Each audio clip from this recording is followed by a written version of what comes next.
Class में हम लोगों ने मिश्रणों के पृथक्करण के बारे में पढ़ा था कि मिश्रणों का पृथक्करण क्या होता है।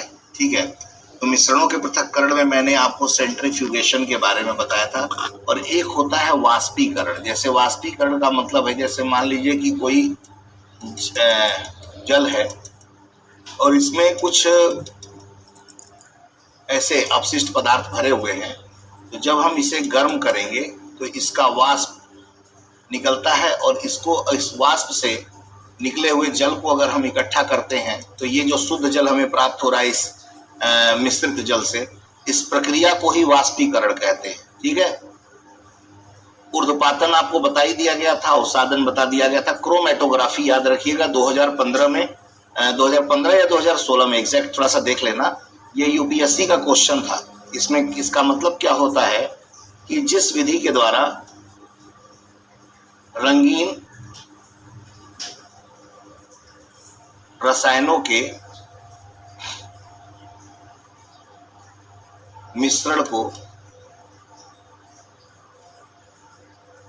अलग करते हैं, जिस विधि द्वारा हम रंगीन रसायनों के मिश्रण को अलग करते हैं उस विधि को हम लोग क्रोमैटोग्राफी के नाम से जानते हैं। ठीक है, रंगीन रसायनों के मिश्रण को अलग करने की विधि क्रोमैटोग्राफी के नाम से जाना जाता है। क्लियर हो गया? अब जैसे डिस्टिलेशन हो गया, आसवन विधि, आसवन विधि से हम लोग आसुत जल तैयार करते हैं और जितने भी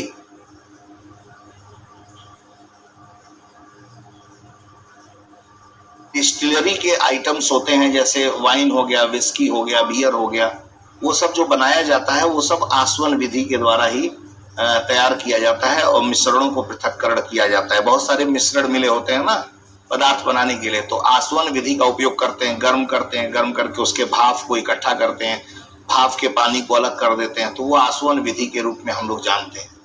एक होता एक इसी तरह से आसवन में फ्रैक्शनल डिस्टिलेशन बोला जाता है। जैसे आपने एक सुना होगा, बड़ा महत्वपूर्ण है फ्रैक्शनल डिस्टिलेशन, अगर आपको कभी मिले फ्रैक्शनल डिस्टिलेशन, और सबसे अधिक ये क्वेश्चन पूछा जाता है। इसको बोलते हैं प्रभाजी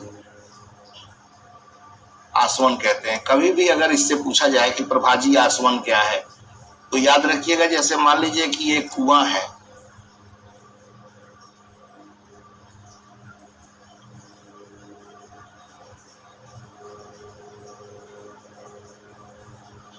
ये पेट्रोलियम कुआं है आपका। ठीक है, इस पेट्रोलियम कुएं में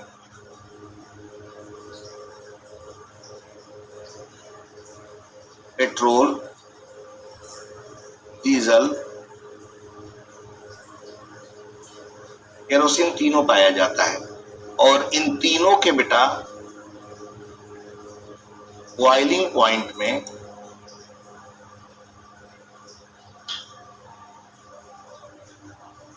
पॉइंट में बहुत कम अंतर होता है। ठीक है, तो जब हम इसको गर्म करते हैं तो अलग अलग बॉइलिंग पॉइंट के आधार पर हम लोग पेट्रोल को, डीजल को,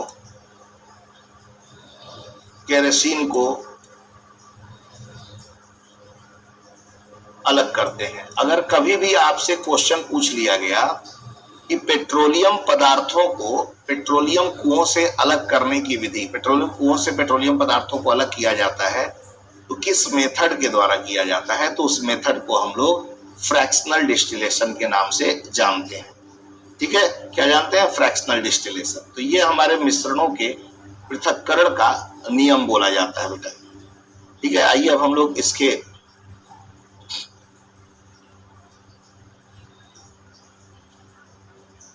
ये एक बहुविकल्पीय प्रश्न है कि जब नींबू के रस में खाने का सोडा मिलाया जाता है तो बुलबुले बनते हैं और गैस निकलती है, यह किस प्रकार का परिवर्तन है, समझाइए। पूछा जा रहा है कि भौतिक परिवर्तन है या रासायनिक परिवर्तन है। दूसरा क्वेश्चन पूछा जा रहा है कॉपर सल्फेट के क्रिस्टल कैसे बनते हैं, वर्णन कीजिए। क्रिस्टलाइजेशन प्रक्रिया के द्वारा कॉपर सल्फेट के क्रिस्टल बनते हैं, इसका पूछा जा रहा है, वर्णन कीजिए। उबलते हुए जल अथवा भाप से जलने की तीव्रता किसमें अधिक महसूस होती है और क्यों? ये एक क्वेश्चन है। ये आपने पढ़ा होगा फिजिक्स में, जो गुप्त ऊष्मा, तो किसमें वाष्पन की गुप्त ऊष्मा किसमें ज्यादा होती है? जल में ज्यादा होती है, भाप में होती है? ये क्वेश्चन पूछा गया। वाष्पीकरण तथा ऊर्ध्वपातन में अंतर स्पष्ट कीजिए। एक प्रश्न ये है। यौगिक एवं मिश्रण के मध्य किन्हीं 3 अंतरों को लिखिए। एक बार इसको प्रयास करिएगा, कभी डाउट होगा तो डाउट सेशन में हम लोग इस पर डिस्कस करेंगे। नेक्स्ट क्वेश्चन, अब रसायन विज्ञान से संबंधित पहले चैप्टर का ये प्रश्न हम लोग देखेंगे। पहला प्रश्न है, सामान्यतः पदार्थ की 3 अवस्थाएं ठोस, द्रव तथा गैस होती हैं। पदार्थ की इन अवस्थाओं के अभिलाक्षणिक गुणों के संदर्भ में निम्नलिखित कथनों पर विचार कीजिए। पहला, ठोस एवं द्रवों की तुलना में गैसों की संपीड्यता काफी कम होती है। द्रव में ठोस, द्रव और गैस तीनों का विसरण संभव है। द्रव में ठोस, द्रव और गैस तीनों का विसरण संभव है। उपयुक्त कथनों में से कौन सा कथन सही है? ठीक है, तो याद रखिएगा, पहला कथन सही नहीं है। ठोस एवं द्रवों की तुलना में गैसों की संपीड्यता काफी कम होती है। नहीं, गैसों की संपीड्यता ज्यादा होती है। और द्रव में ठोस, द्रव, गैस तीनों का विसरण संभव है। ये इस आधार पर केवल 2 इसका उत्तर जो है वह सही है। अगला प्रश्न, बर्फ और उस पर तापमान परिवर्तन के प्रभाव के संदर्भ में निम्नलिखित कथनों पर विचार कीजिए। पहला है, बर्फ का गलनांक 373 केल्विन होता है। दूसरा है, बर्फ को गर्म करने पर संपूर्ण बर्फ के पिघल जाने तक उसका तापमान एक समान रहता है। तीसरा है, बर्फ के कणों की ऊर्जा समान तापमान पर जल के कणों की ऊर्जा से अधिक होती है। उपयुक्त कथनों में से कौन सा कथन सही है? ठीक है ना, बर्फ का गलनांक 373 केल्विन होता है, ऐसा नहीं है। ठीक है, बर्फ को गर्म करने पर संपूर्ण बर्फ के पिघल जाने तक उसका तापमान एक समान रहता है, ये राइट आंसर है। बर्फ के कणों की ऊर्जा समान तापमान पर जल के कणों की ऊर्जा से अधिक होती है। उपयुक्त कथनों में से कौन सा कथन सही है? तो केवल 2 सही है। ठीक है, नेक्स्ट, क्वथनांक से कम तापमान पर द्रव के वाष्प में परिवर्तन होने की प्रक्रिया वाष्पीकरण कहलाती है। वाष्पीकरण के संदर्भ में निम्नलिखित कथनों पर विचार कीजिए। यह एक सतही परिघटना है, पहला। दूसरा, इसकी दर तापमान, आर्द्रता और वायु की गति पर निर्भर करती है। तीसरा, इससे ठंडक उत्पन्न होती है। तो क्वेश्चन पूछ रहा है कि उपयुक्त कथनों में से कौन सा कथन सही है? तो याद रखना, यह एक सतही परिघटना है, यह भी सही है। इसकी दर तापमान, आर्द्रता और वायु की गति पर निर्भर करता है, यह भी सही है। इससे ठंडक उत्पन्न होती है, यह भी सही है। अर्थात इस आधार पर हम देखें तो हमारा डी उत्तर राइट आंसर है। नेक्स्ट, निम्नलिखित कथनों पर विचार कीजिए। टिंचर आयोडीन और एल्कोहल का विलयन है। वात युक्त एयरेटेड पेय में कार्बन डाइऑक्साइड घुली होती है। इनमें से कौन सा कथन सही है? याद रखिएगा, ये दोनों कथन इसके राइट आंसर है। टिंचर आयोडीन और एल्कोहल का विलयन होता है। वात युक्त पेय में कार्बन डाइऑक्साइड घुली होती है। उपयुक्त कथनों में से कौन सा कथन सही है? तो 1 और 2 दोनों सही है। कोलाइडल विलयन के संदर्भ में निम्नलिखित कथनों पर विचार कीजिए। पहला है, यह विलयन समांगी होता है। दूसरा है, कोलाइडल कण प्रकाश की किरणों को फैला देते हैं। तीसरा, यह विलयन टिंडल प्रभाव दर्शाता है। चौथा, दूध तथा पानी का मिश्रण कोलाइडल विलयन का उदाहरण है। ठीक है, तो इसमें बेटा उत्तर कौन सा सही है? कोलाइडल विलयन तो पहले ये जान लीजिए कि ये समांगी नहीं होता, विसमांगी होता है। तो पहला गलत हो गया। कोलाइडल कण प्रकाश की किरणों को फैला देते हैं, ये सही है। यह विलियम टिंडल प्रभाव दर्शाता है, ये भी सही है। और दूध तथा पानी का मिश्रण कोलाइडल विलयन का उदाहरण है, ये भी सही है। इसलिए इसका उत्तर क्या होगा? बी उत्तर होगा। इसलिए इसका ये 2, 3, 4 ऑप्शन जो है इसका राइट आंसर है। नेक्स्ट, तो ये टॉपिक आपका कंप्लीट हो गया। आशा करते हैं कि ये पहला जो चैप्टर आपको पढ़ाया गया ये आप लोगों को अच्छी तरीके से समझ में आया होगा। ठीक है, आइए हम लोग देखते हैं एनसीईआरटी कोर्स रसायन विज्ञान के इस दूसरी क्लास में। सबसे पहले आज की कक्षा में हम पढ़ेंगे रासायनिक संयोजन के नियम, परमाणु तथा अणु क्या होता है, डाल्टन का परमाणु सिद्धांत क्या है, परमाणु की संरचना कैसी होती है, परमाणु में कक्षकों का भरा जाना, संयोजकता, रासायनिक बंध और रेडॉक्स अभिक्रिया, इनके बारे में हम लोग पढ़ेंगे।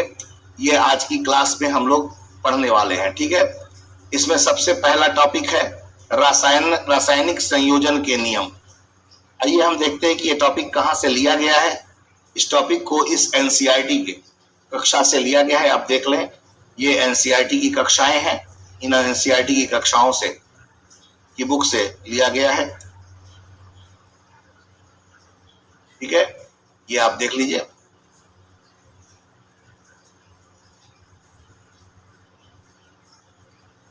तो सबसे पहले रासायनिक संयोजन के नियम जो होते हैं वह नियम जो होते हैं वह निम्नलिखित होते हैं। सबसे पहले ये जान लें कि जो रासायनिक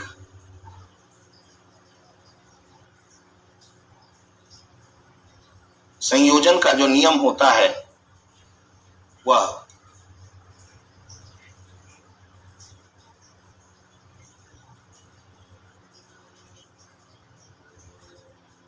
निम्नलिखित होता है। अगर हम रासायनिक संयोजन के नियम की बात अगर हम करते हैं तो सबसे पहले निश्चित अनुपात का नियम होता है। एक होता है जिसे कहा जाता है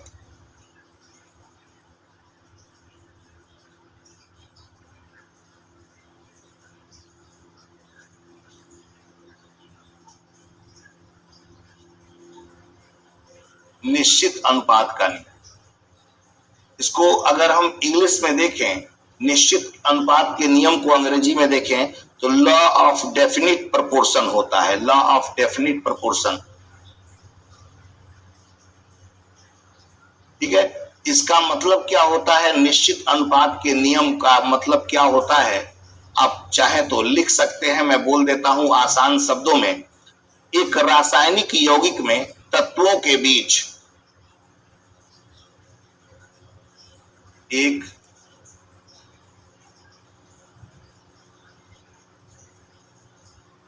रासायनिक यौगिक में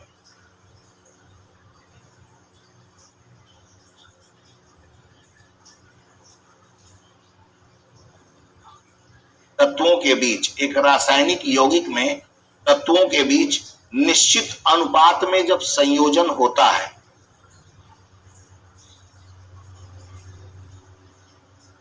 निश्चित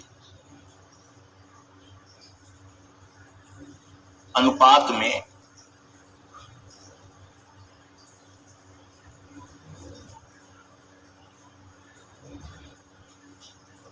संयोजन होता है। ठीक है, तो निश्चित अनुपात का नियम क्या कहता है कि एक रासायनिक यौगिक में तत्वों के बीच निश्चित अनुपात में संयोजन होता है तो उसे निश्चित अनुपात का नियम कहते हैं। जैसे बेटा पानी है, उदाहरण में लीजिए, पानी में हाइड्रोजन और ऑक्सीजन का अनुपात 2:1 होता है। H2O में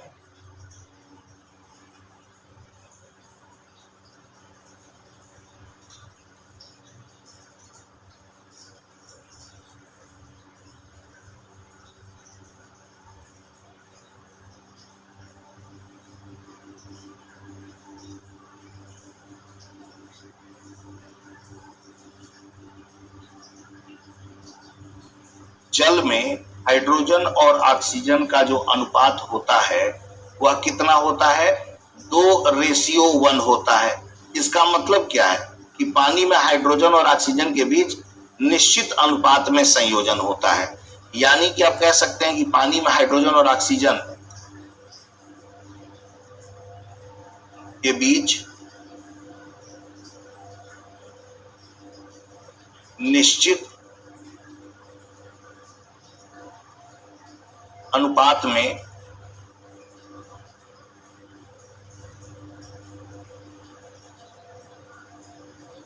संयोजन होता है। इसी को कहा जाता है बेटा रासायनिक संयोजन के नियम के अंतर्गत इसको निश्चित अनुपात का नियम कहते हैं। दूसरा एक रासायनिक संयोजन का नियम होता है, उसको भी आप चाहें तो लिख सकते हैं अवयवी अनुपात नियम। उसको बोला जाता है अवयवी अनुपात नियम।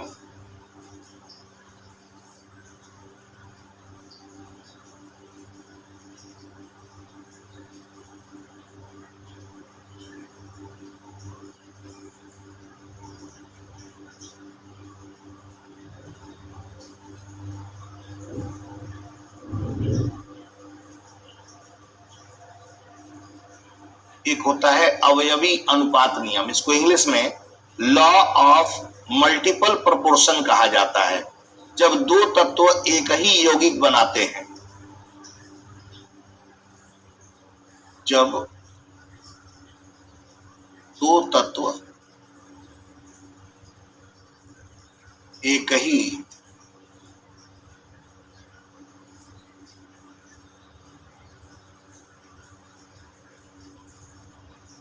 यौगिक बनाते हैं, जब दो तत्व जो हैं वह एक ही यौगिक बनाते हैं तो उनके बीच अनुपात एक दूसरे के गुणित होते हैं। तो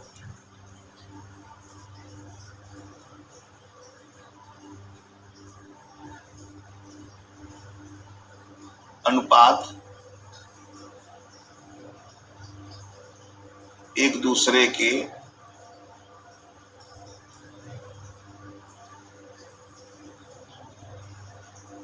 गुणित होते हैं। जब दो तत्व एक ही यौगिक बनाते हैं, जब दो तत्व एक ही यौगिक बनाते हैं तो उनके बीच अनुपात एक दूसरे के गुणित होते हैं। जैसे इसमें उदाहरण को आप चाहे तो इसमें देख सकते हैं, उदाहरण लिख सकते हैं। लिख लीजिए उदाहरण कि कार्बन और ऑक्सीजन के बीच दो यौगिक होते हैं।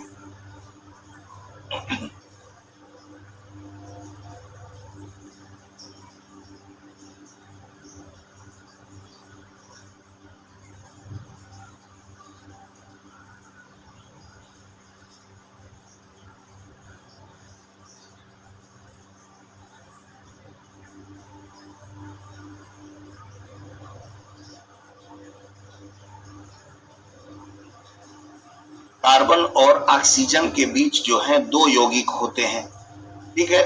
कार्बन मोनोऑक्साइड और कार्बन डाइऑक्साइड, जैसे मान लीजिए एक हो गया कार्बन मोनोऑक्साइड, इसको बोलते हैं कार्बन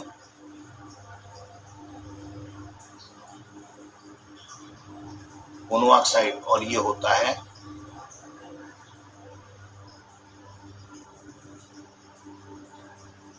कार्बन डाइऑक्साइड, ठीक है। एक कार्बन मोनोऑक्साइड, एक कार्बन डाइऑक्साइड। इन यौगिकों में कार्बन और ऑक्सीजन के बीच अनुपात जो है, इन यौगिकों में कार्बन और ऑक्सीजन के बीच अनुपात जो है वह इसमें कार्बन मोनोऑक्साइड में 1:1 हो गया और इसमें 1:2 होता है अनुपात। तो आप देख पा रहे होंगे कि जो एक दूसरे के क्या है, गुणित हैं। एक दूसरे के क्या है, गुणित है कि नहीं है। तो इसी तरह के नियम को बोला जाता है अवयवी अनुपात के नियम बोलते हैं बेटा। तीसरा है आयतन अनुपात नियम। तीसरा होता है आयतन अनुपात नियम।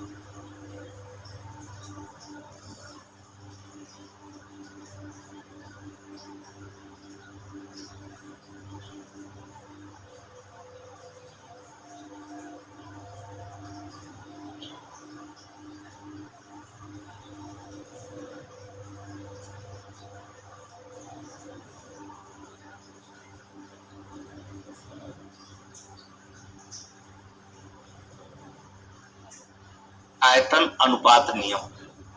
इसमें क्या होता है, इसको इंग्लिश में लिख लीजिए, law of volume proportion. Law of volume proportion इसको बोलते हैं, लिखना चाहे तो लिख सकते हैं। इसमें लिख लीजिए, गैसों के बीच रासायनिक अभिक्रिया में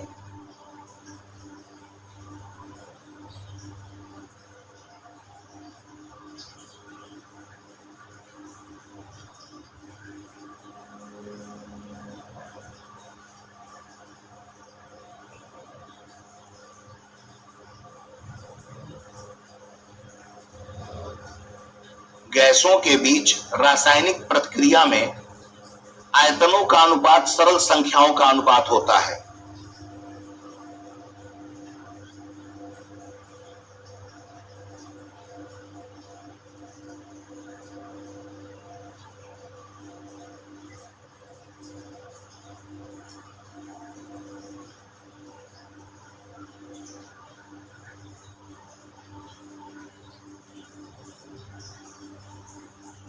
गैसों के बीच रासायनिक प्रतिक्रिया में आयतनों का अनुपात सरल संख्याओं का अनुपात होता है।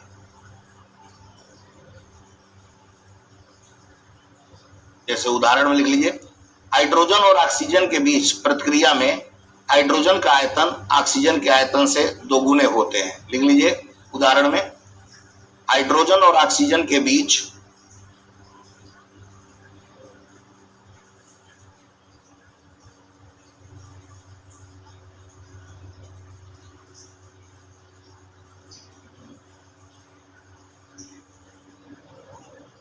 हाइड्रोजन और ऑक्सीजन के बीच प्रतिक्रिया में हाइड्रोजन का आयतन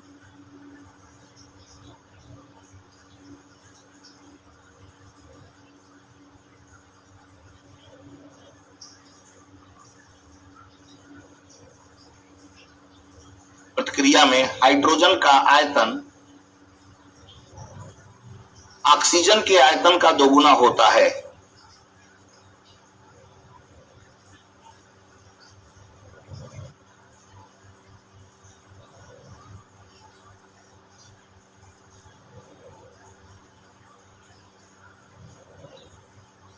दोगुना होता है।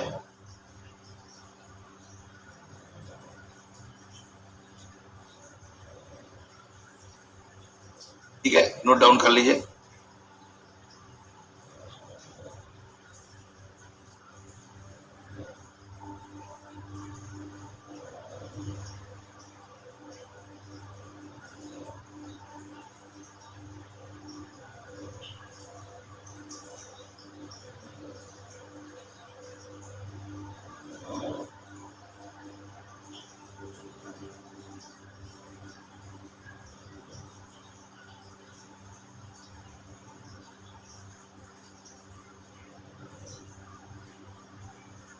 ठीक है, एक और नियम होता है संरक्षण का नियम, लॉ ऑफ कंजर्वेशन।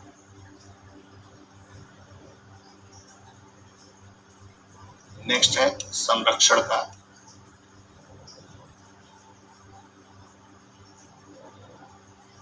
नियम। रासायनिक संयोजन के नियम में एक है संरक्षण का नियम। देख लीजिए, रासायनिक प्रतिक्रिया में कोई भी पदार्थ न तो बनता है और न ही नष्ट होता है, केवल उसका रूप बदलता है।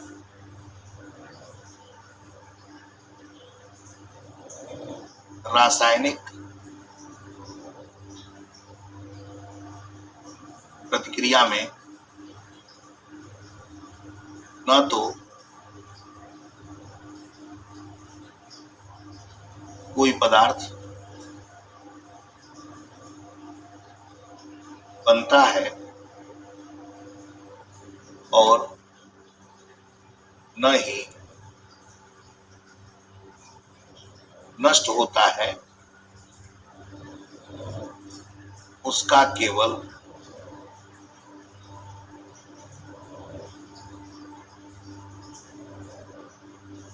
रूप बदलता है। ठीक है, इसी को बोला जाता है संरक्षण का नियम। रासायनिक प्रतिक्रिया में कोई भी पदार्थ न तो न तो कोई पदार्थ बनता है और न ही नष्ट होता है, केवल उसका रूप बदलता है। जैसे एग्जाम्पल के रूप में आप देख लीजिए, कैल्शियम कार्बोनेट को गर्म करने से कैल्शियम ऑक्साइड और कार्बन डाइऑक्साइड बनते हैं। जैसे मान लीजिए कैल्शियम कार्बोनेट है, इसको अगर गर्म किया जाए तो ये calcium oxide plus carbon dioxide, calcium oxide plus carbon dioxide में बदलते हैं। इसमें कोई भी पदार्थ नहीं बनता, इसमें कोई भी पदार्थ ऐसा नहीं है कि जो बनता है और ना ही नष्ट होता है, केवल उसका रूप बदलता है। देख पा रहे हैं ना, इसमें कोई भी पदार्थ ऐसा नहीं है कि कुछ नया बन रहा है, केवल इसका रूप बदल जा रहा है। इसीलिए इसको संरक्षण का नियम के नाम से इसको जाना जाता है। ये बात क्लियर हो गया, संरक्षण का नियम। और एक और नियम है, इसको भी जानने लगे हाथ, अवशोषण का नियम।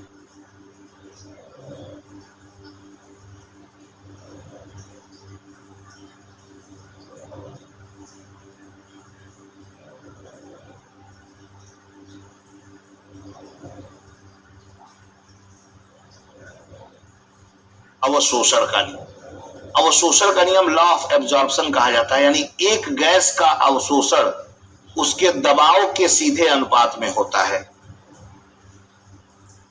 एक गैस का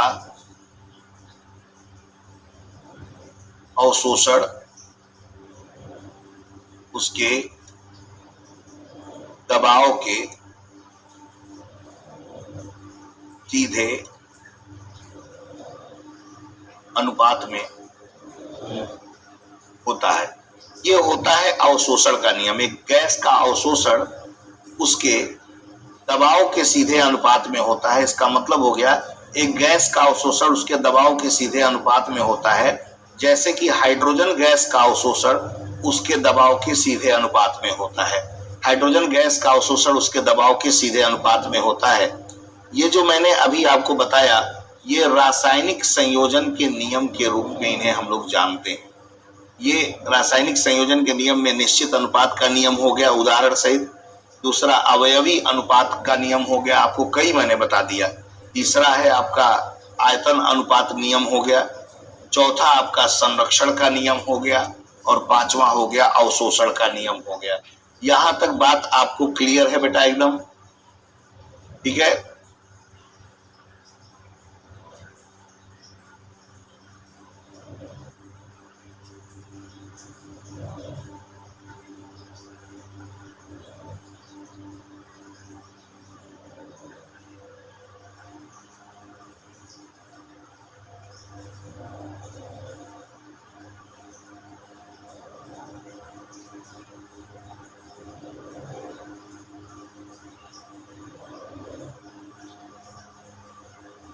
ठीक है। अगर आप स्पेशली इसको जानना चाहते हैं कि द्रव्यमान संरक्षण का नियम क्या है, तो इसको भी मैं आपको बता देता हूं।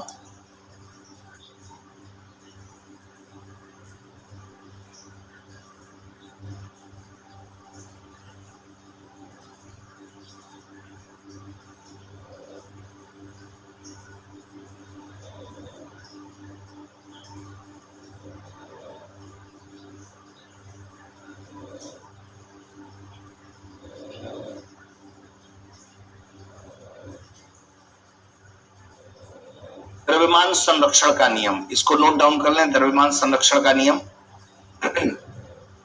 लिख लें। इस नियम के अनुसार किसी भी रासायनिक प्रतिक्रिया में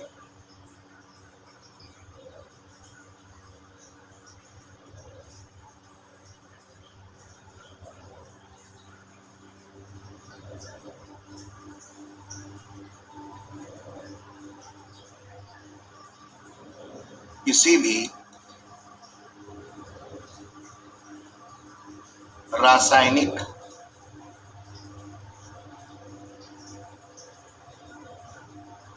प्रतिक्रिया में, इस नियम के अनुसार किसी भी रासायनिक प्रतिक्रिया में द्रव्यमान संरक्षित रहता है।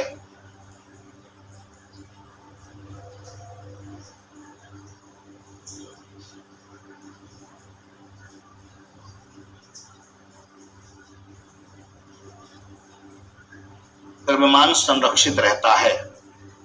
अर्थात कोई भी पदार्थ न तो बनता है और न ही नष्ट होता है, केवल उसका रूप बदलता है। जो मैंने अभी आपको बताया वही द्रव्यमान संरक्षण का नियम है।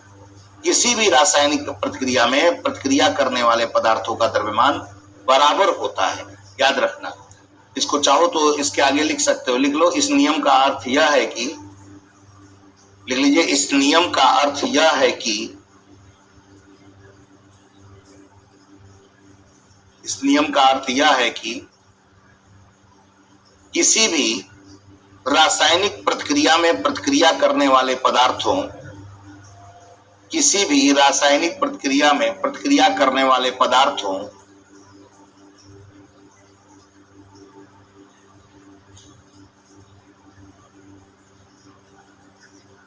का द्रव्यमान बराबर होता है।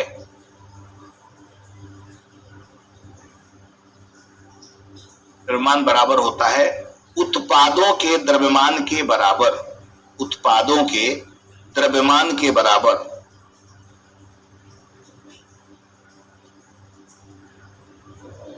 कोई भी पदार्थ न तो बनता है न तो नष्ट होता है, सिर्फ उसका रूप बदलता है। कोई भी पदार्थ न तो बनता है न तो नष्ट होता है, सिर्फ उसका रूप बदलता है।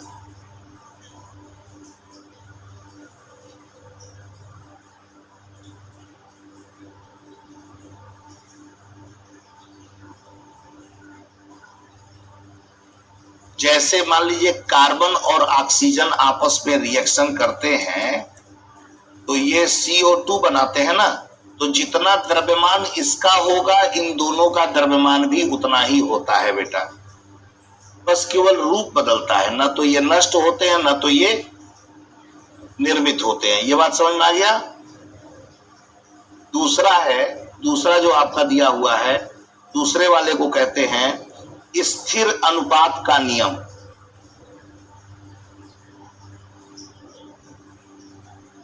ठीक है, तो जो स्थिर अनुपात का नियम अगर हम देखें,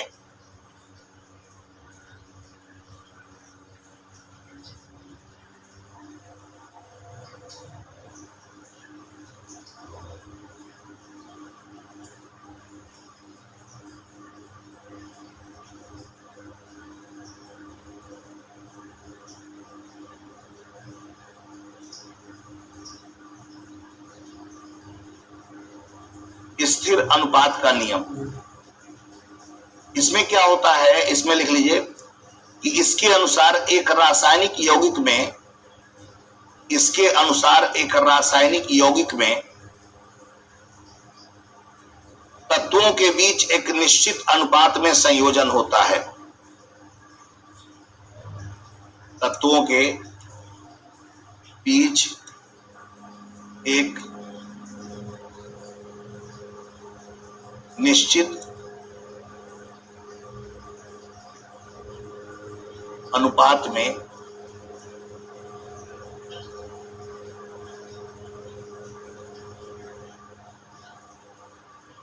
संयोजन होता है। इसी को कहा जाता है स्थिर अनुपात का नियम। अब यहां देखिए मैंने इसको बताया हुआ है, यही निश्चित अनुपात का नियम जो होता है इसी को स्थिर अनुपात का नियम कहा जाता है। यही जो होता है इसी को स्थिर अनुपात का नियम कहते हैं। ठीक है, ये बात क्लियर हो गया। उदाहरण में आप चाहें तो लिख सकते हो, उदाहरण लिख लीजिए। हाइड्रोजन और ऑक्सीजन का अनुपात 2:1 होता है।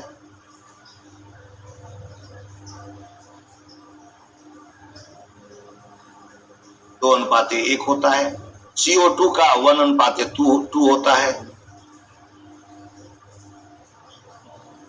उसी तरीके से NH3 का 1:3 होता है। ठीक है ना, तो इसे हम बोलते हैं स्थिर अनुपात का नियम।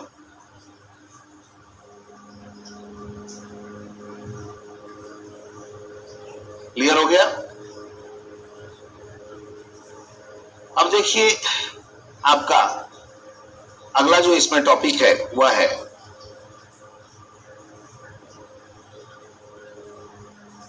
परमाणु तथा अणु किसे कहते हैं। ठीक है, अगला जो टॉपिक है परमाणु तथा अणु किसे कहते हैं? 9th-10th की एनसीईआरटी की बुक आप ले लीजिए, वहां आपको इसका जो कंटेंट है वो आपको बहुत अच्छी तरीके से आपको प्राप्त होगा। अगर हम परमाणु और अणु को परिभाषित करें तो ध्यान से जरा देखिएगा मेरी बात। जैसे मान लीजिए कि हमने एक कागज का टुकड़ा लिया और इसको हम काटते चले जा रहे हैं।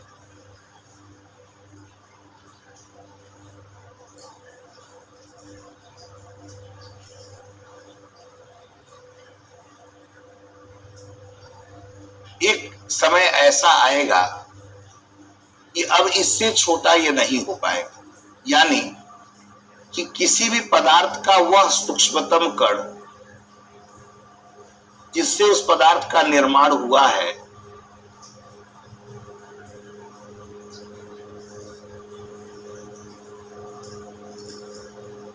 उसी को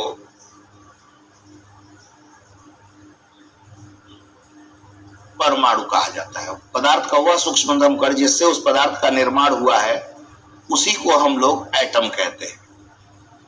अगर हम पुराने समय की बात करें तो इस परमाणु के बारे में सबसे पहले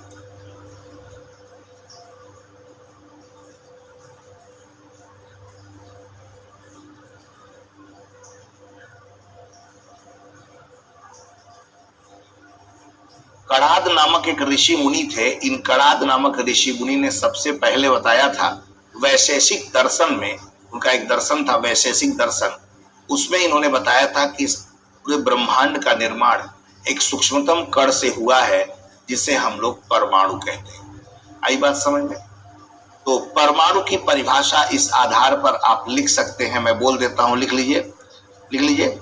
एक परमाणु एक तत्व की सबसे छोटी इकाई होती है।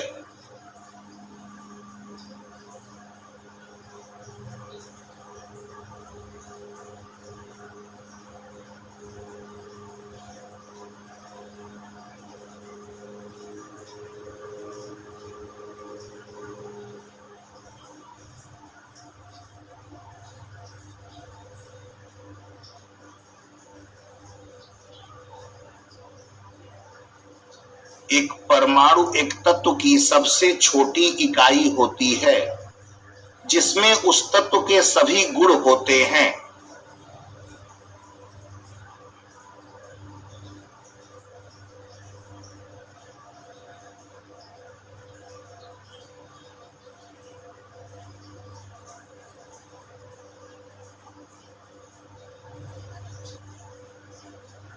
जिसमें उस तत्व के सभी गुण होते हैं।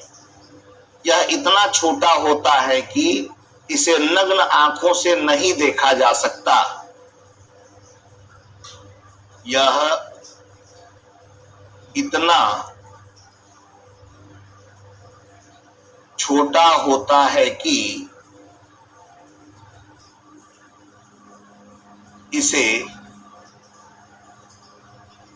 इसे नग्न आंखों से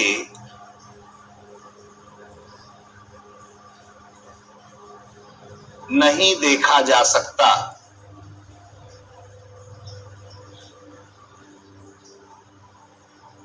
यह इतना छोटा होता है कि इसे नग्न आंखों से नहीं देखा जा सकता है।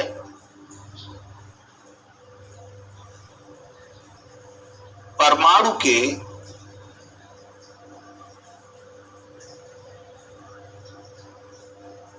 तीन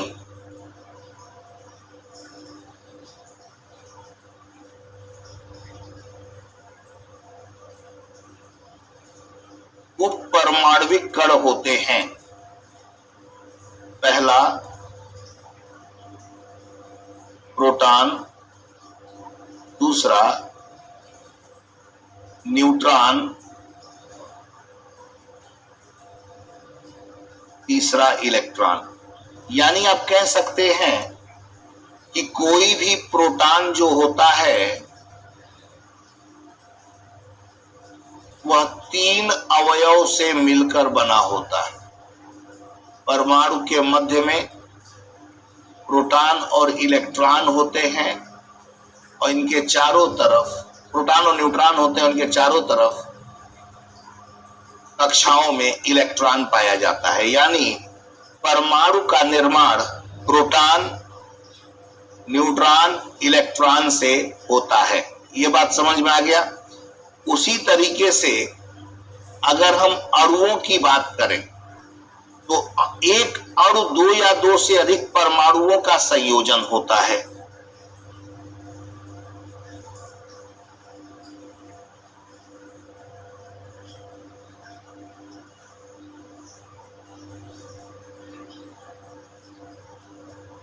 एक अणु दो या दो से अधिक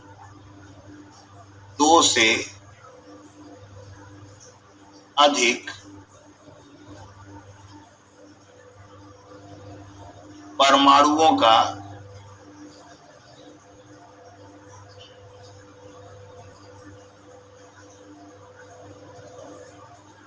संयोजन होता है। एक अणु दो या दो से अधिक परमाणुओं का संयोजन होता है। नोट कर लीजिए, एक सेकेंड।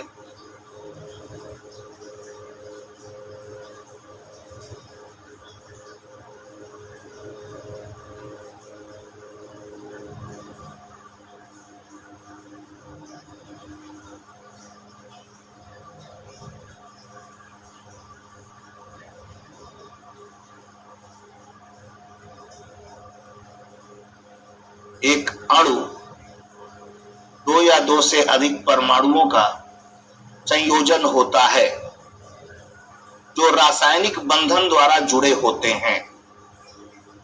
जो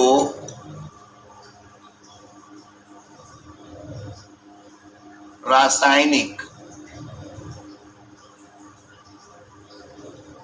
बंधन द्वारा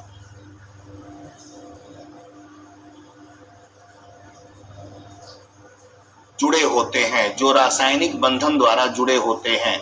अणु में परमाणुओं के बीच इलेक्ट्रॉन का साझा होता है। अणु में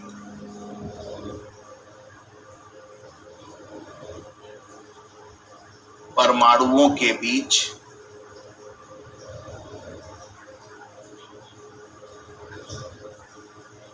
इलेक्ट्रॉन का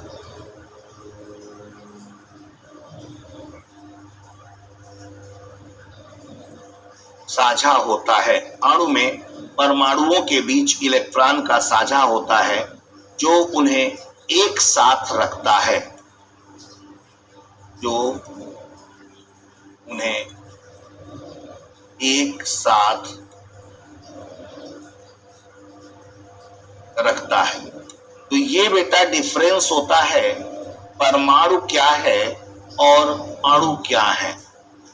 ठीक है, परमाणु क्या है और अणु क्या है, ये बात तो समझ में आ गया होगा। परमाणु क्या है, परमाणु में कुछ अगर महत्वपूर्ण बिंदु की बात की जाए तो परमाणु की जो संरचना होती है उससे प्रोटॉन, न्यूट्रॉन और इलेक्ट्रॉन होते हैं। जैसा कि मैंने यहाँ बताया है, प्रोटॉन, न्यूट्रॉन और इलेक्ट्रॉन होते हैं। उसी तरीके से अणु की संरचना की बात की जाए तो परमाणुओं का संयोजन होता है। अणु क्या है, एक लाइन में अगर बोलिए तो परमाणुओं का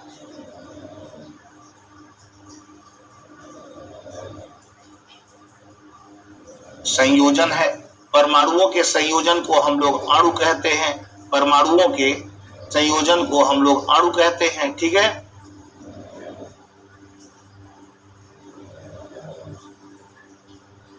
बात क्लियर हो गया।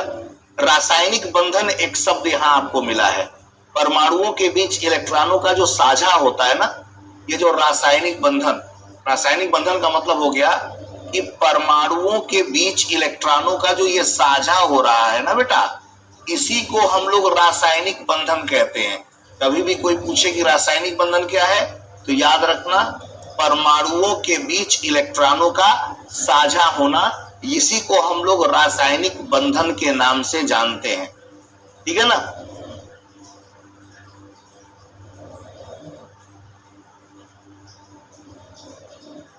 यदि इनके डिफरेंस के बारे में अगर हम देखें तो जैसे हाइड्रोजन, ऑक्सीजन, नाइट्रोजन और ये तमाम आपको एलिमेंट मिलेंगे। जैसे मान लीजिए कि हम देखें तो ये हाइड्रोजन हो गया, ये ऑक्सीजन हो गया, ये नाइट्रोजन हो गया। अगर इस तरह से लिखा हुआ है तो इसको हम लोग एटम कहते हैं। क्या कहते हैं? एटम कहते हैं। और यही अगर मान लीजिए H2 हो गया, O2 हो गया, N2 हो गया, तो इसको हम लोग मॉलिक्यूल कहते हैं। डिफरेंस समझ गए दोनों का? किसको एटम कहते हैं, किसको मॉलिक्यूल कहते हैं?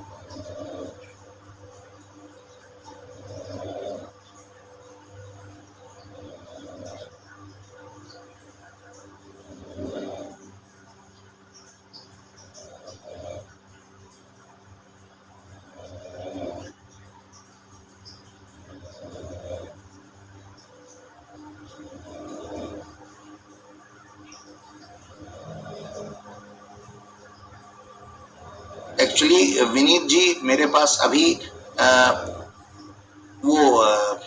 आपका चैट बॉक्स देखने का अभी तक नहीं मिला था। तो जब तक चैट बॉक्स नहीं आता है तब तक ऐसा फील होता है कि कोई बच्चा डिस्कस नहीं कर रहा है, तो थोड़ा सा स्पीड बढ़ा हुआ दिखाई देता है और उसको हम बोर्ड पर बताते चलते हैं। ठीक है ना? तो अब आ गया है मेरे पास, अब कोई दिक्कत नहीं होगी।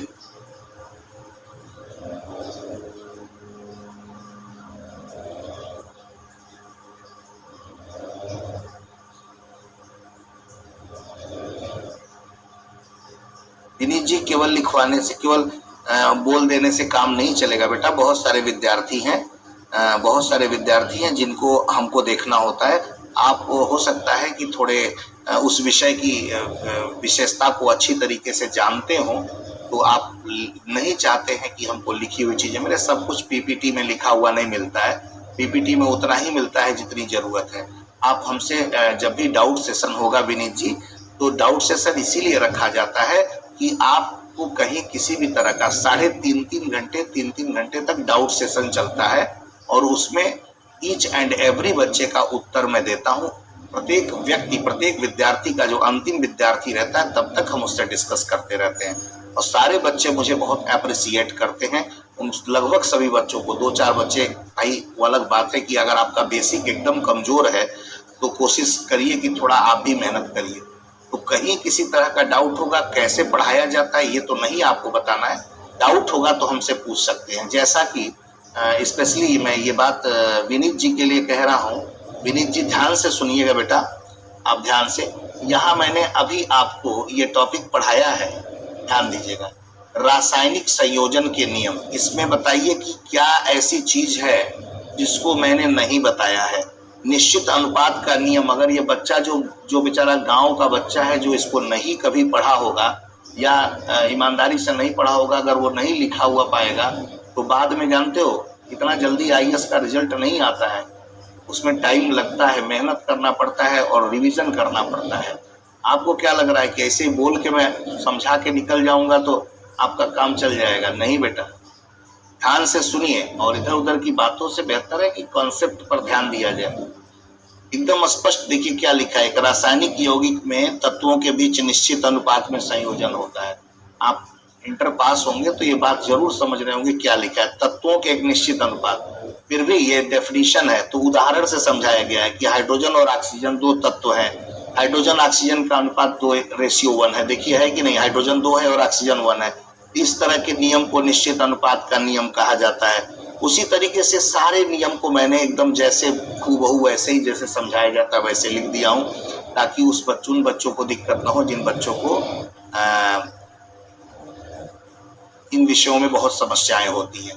क्या है कि साइंस बेसिक ईमानदारी से पढ़े नहीं तो थोड़ी बहुत दिक्कत आती है। तो प्रयास ये होता है कि आपको अच्छी तरीके से समझाया जा सके। अंजलि यादव, रासायनिक बंधन का मतलब होता है कि जब जैसे अमोनिया बनता है, अमोनिया तो NH3 नाइट्रोजन और हाइड्रोजन से बनता है बेटा। तो नाइट्रोजन और हाइड्रोजन से जब बनता है तो नाइट्रोजन और हाइड्रोजन जिसके कारण जुड़ते हैं, इलेक्ट्रॉनों के साझेदारी के कारण जुड़ते हैं, तो उसी को रासायनिक बंधन कहा जाता है। अब देखिए यहाँ ऐसे भी विद्यार्थी हैं कि NH3 क्या होता है इसका मतलब भी जानना चाहते हैं। NH3 अमोनिया को कहा जाता है बेटा।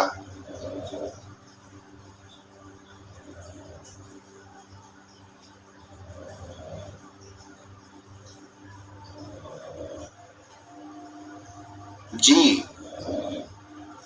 एटम, दो एटम मिलते हैं इसीलिए मॉलिक्यूल्स में दो लगाते हैं। H2, HH, HH ये जो होता है एटम हो गया, H2 जो हो गया ये होता है मॉलिक्यूल।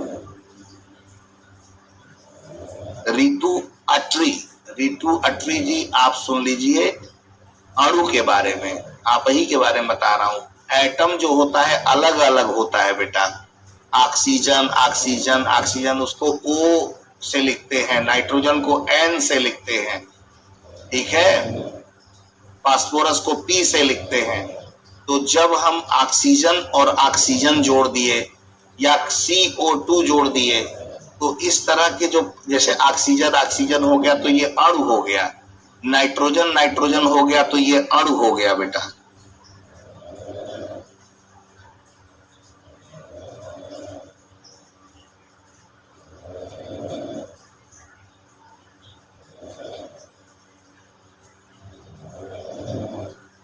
क्लियर हो गया यहां तक? जल्दी से जवाब दीजिए आप लोग, तब आगे बढ़ेंगे। देखिए टैबलेट मेरे पास आ चुका है, अब आप लोग का चैट मुझे दिख रहा है, जल्दी से बताइए।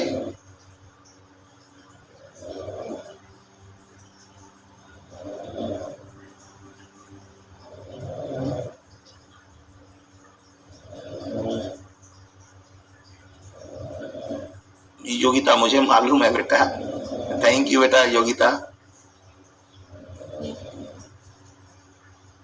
जी अंजलि जी, कार्बन के लिए C और ऑक्सीजन के लिए O2 लिखते हैं।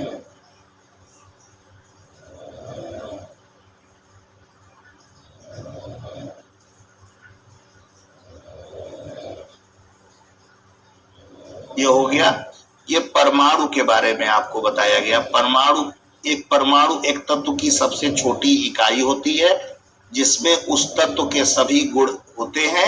यह इतना छोटा होता है कि इसे नग्न आंखों से नहीं देखा जा सकता। ये बात स्पष्ट हो गया होगा। परमाणु के 3 उप परमाणुविक कण होते हैं, प्रोटॉन, न्यूट्रॉन और इलेक्ट्रॉन। परमाणु का सबसे सूक्ष्मतम अवयव एक समझाया था कैसे उसको छोटा कहा जाता है, तो परमाणु हो गया। परमाणु को सबसे पहले भारत के एक ऋषि मुनि थे कणाद, इन्होंने परिभाषित किया था, कणाद ने, लेकिन लिखित साक्ष्य न होने की वजह से उनको नहीं कहा गया कि ये सबसे पहले परमाणु के बारे में बताए थे। अणु, एक अणु 2 या 2 से अधिक परमाणुओं का संयोजन होता है। देखिए लिखा हुआ है स्पष्ट, जो रासायनिक बंधन द्वारा जुड़े होते हैं। अणु में परमाणुओं के बीच इलेक्ट्रॉन का साझा होता है जो उन्हें एक साथ रखता है, इसे अणु कहा जाता है। अणु परमाणुओं का संयोजन, अगर एक लाइन में अगर कोई पूछे तो आप उत्तर दे देंगे कि परमाणुओं के संयोजन को अणु कहा जाता है। जैसे ये उदाहरण के रूप में मैंने बताया है कि हाइड्रोजन, ऑक्सीजन, नाइट्रोजन जो होते हैं ये परमाणु होते हैं, और हाइड्रोजन जब H2, O2, N2 लिख दिया जाता है तो ये अणु हो जाते हैं। ये बात क्लियर हो गया बेटा?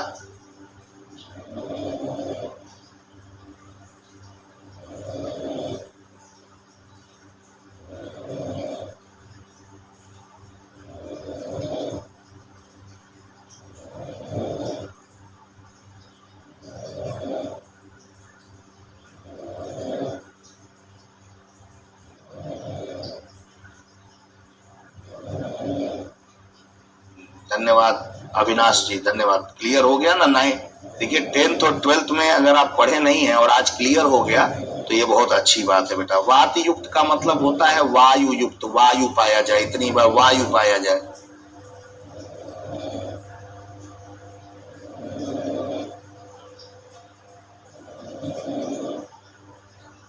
संपीड्यता का मतलब होता है फैलना। जी 3-4 होगा तो मॉलिक्यूल की, एटम की संख्या 3 या 4 हो जाएगी। आगे बढ़ें, अगर आदेशित करें आप लोग तो आगे बढ़ा जाए। जैसे इसमें एक और एग्जांपल से मैं आपको बता दूं, जैसे हाइड्रोजन परमाणु है,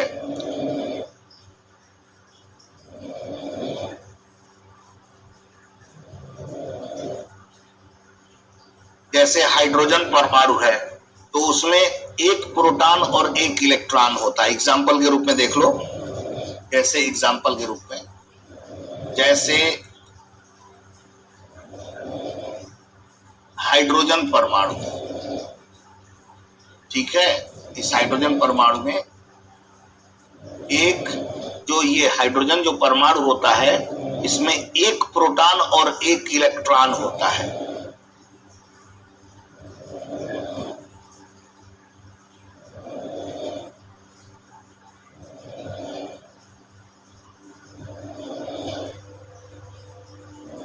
आपको जानकारी के लिए बता दें कि हाइड्रोजन जो होता है, हाइड्रोजन के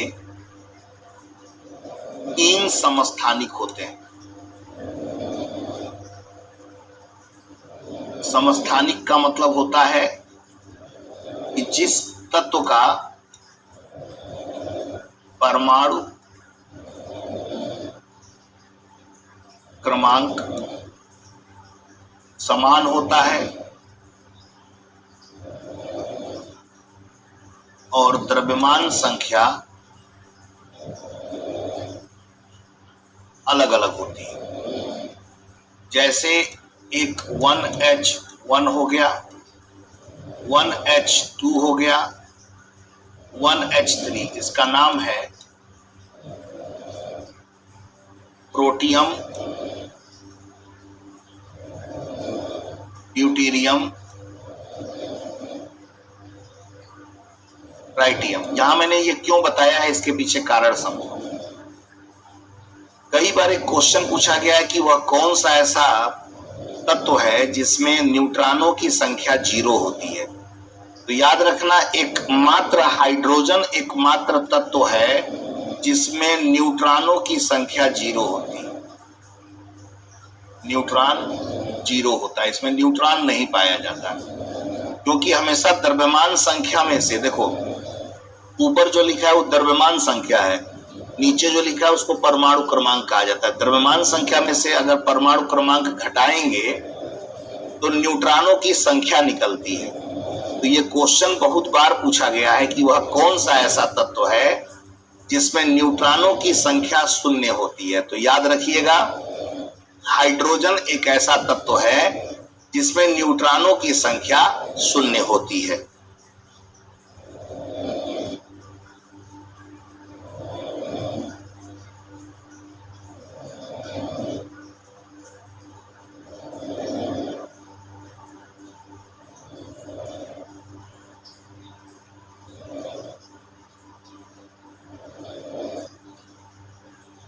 ठीक है।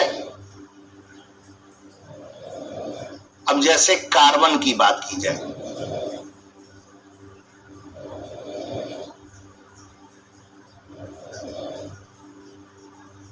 तो कार्बन परमाणु का 6C12 होता है।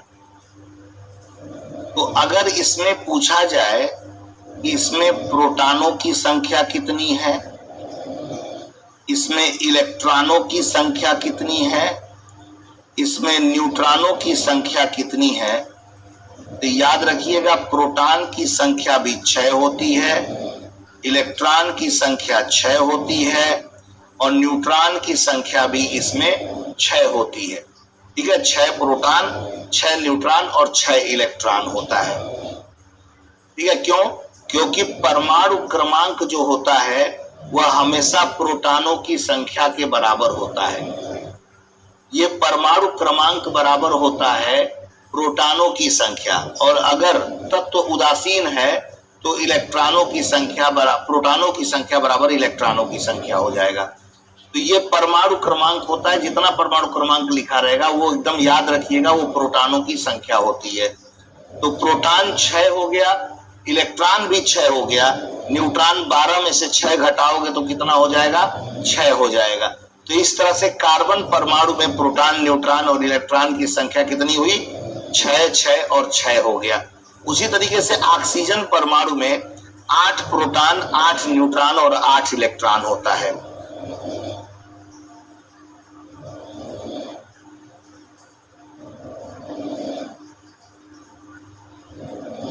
प्रोटॉनों की संख्या 8 हो गई, इलेक्ट्रॉनों की संख्या भी इसमें 8 हो जाएगी, और अगर इसमें न्यूट्रॉनों की संख्या अगर आपसे पूछा जाए तो 16 में से 8 घटा दीजिए तो ये हो जाएगा 8। तो इस तरह से ऑक्सीजन में भी आप देखिए प्रोटॉन की संख्या, इलेक्ट्रॉन की संख्या और न्यूट्रॉन की संख्या आपको मिल जाएगा। सिमरन मीना, वेरी गुड बेटा, आज तुमने खुश कर दिया। सिमरन मीना, ये बच्चा जो भी है ये बहुत अच्छी तरीके से समझ गया कि मैं किस लेवल पे पढ़ा रहा हूँ। बेटा नीट नहीं, तुम बढ़िया से एकदम नीट में अच्छा नंबर पा जाओगे, सही बता रहा हूँ। लेकिन इतना पढ़ने की जरूरत आपके जिस एग्जामिनेशन IAS PCS में इतना पढ़ने की जरूरत नहीं है, लेकिन मैं इतने लेवल पे लेकर जा रहा हूँ, आपको कहीं नहीं मिलेगा। केमिस्ट्री या बायोलॉजी फिजिक्स इस लेवल पे, इतने लेवल पे कहीं नहीं मिलेगा जितना डेप्थ में मैं पढ़ाता हूँ। तो बहुत बहुत धन्यवाद, तुम समझदार हो, तुम समझ गए इस बात को बेटा। अब जैसे ये तो हमने परमाणुओं के बारे में आपको बता दिया, ठीक है बेटा। अब इसी तरीके से अगर हम आपको अणु के बारे में बताएं, ये तो परमाणु का एग्जाम्पल हो गया। इसी तरीके से अगर हम आपको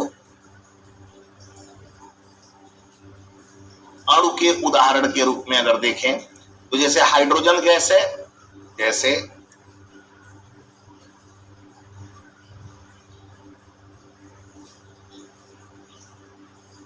इसको ऐसे लिखते हैं हम लोग, हाइड्रोजन गैस को H2 से लिखते हैं।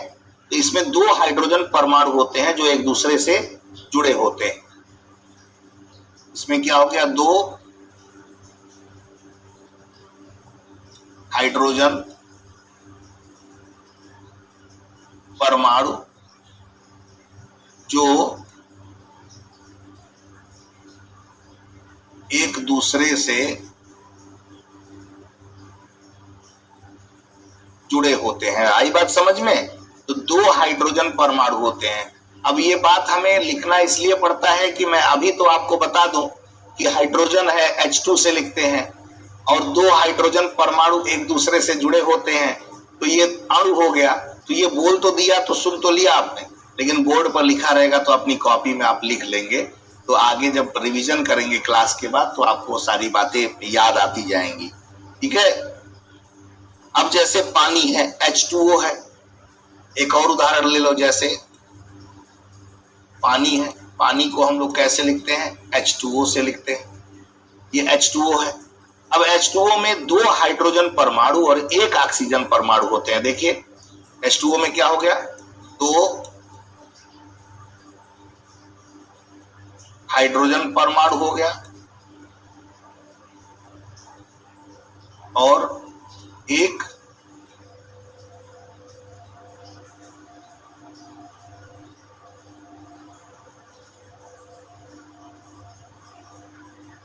ऑक्सीजन पर, इनसे मिलकर बना होता है। तो समझ में आ रहा है ना परमाणु और अणु। अब तो कॉन्सेप्ट क्लियर हो गया ना, अब तो क्लियर हो गया होगा परमाणु और अणु का कॉन्सेप्ट क्या है, एकदम उदाहरण के द्वारा।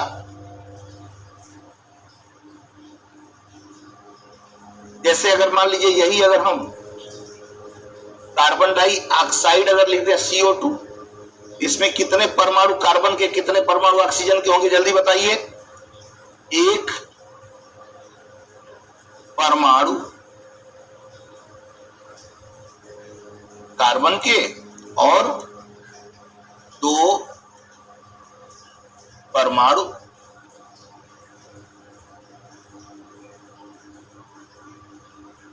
ऑक्सीजन के। आई बात समझ में? तो परमाणु और अणु, अब मुझे लगता है कि यहां मेरी क्लास में उपस्थित जितने भी विद्यार्थी हैं लगभग इन सब का क्लियर हो गया होगा। एक बार जरा जल्दी से बताइए।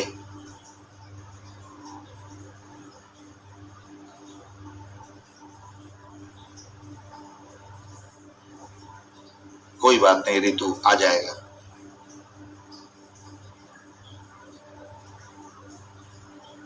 इलेक्ट्रॉन को निकालने के लिए एनर्जी देने की जरूरत पड़ती है बेटा, एनर्जी से निकलते हैं।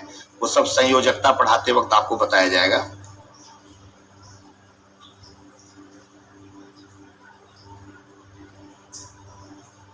ठीक है।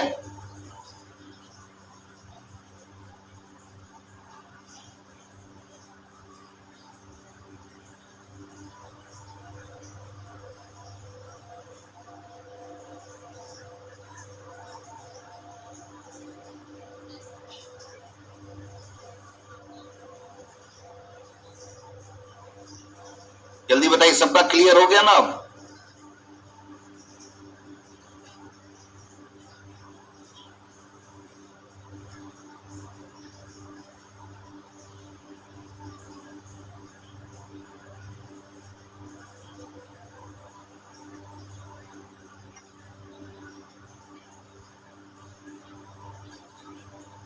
बहुत बहुत धन्यवाद, थैंक यू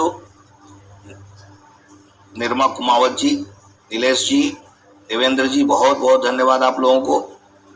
चलिए अब आगे बढ़े ना बेटा। अब देखिए अगला जो टॉपिक है, तो यहां से परमाणु और अणु का कॉन्सेप्ट आपका क्लियर हो गया। अगला जो है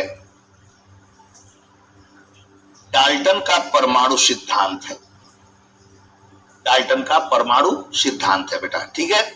अब देखिए डाल्टन साहब ने 1803 में, ठीक है, ये सिद्धांत कब दिया था याद रखिएगा, 1803 में दिया था।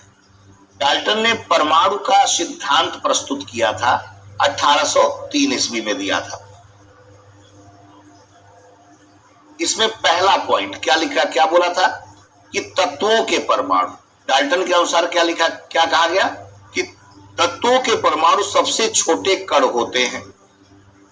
डाल्टन ने कहा है कि जो तत्वों के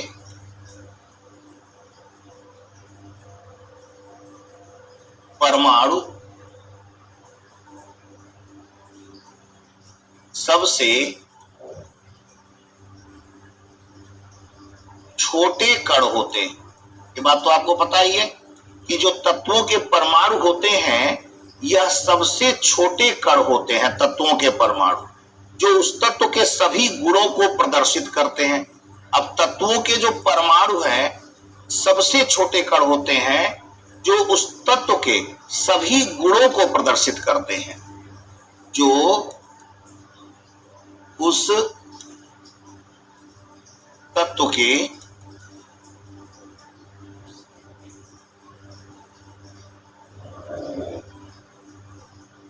सभी गुणों को प्रदर्शित करते हैं, ठीक है। तो ये बात समझ में आ गया। पहला जो डाल्टन का पहला सिद्धांत परमाणु सिद्धांत था कि तत्वों के परमाणु सबसे छोटे कण होते हैं जो उस तत्व के सभी गुणों को प्रदर्शित करते हैं। मतलब उस तत्व के जितने भी गुण होते हैं उन सभी गुणों को प्रदर्शित करते हैं। तत्वों के परमाणु सबसे छोटे कण होते हैं, उस तत्व के सभी गुणों को प्रदर्शित करते हैं। ये बात तो क्लियर हो गया होगा, ठीक है।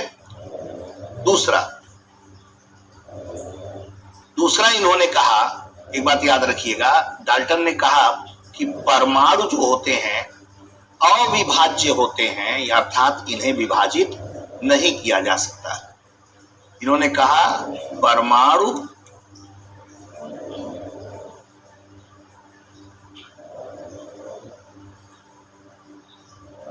अविभाज्य होते हैं,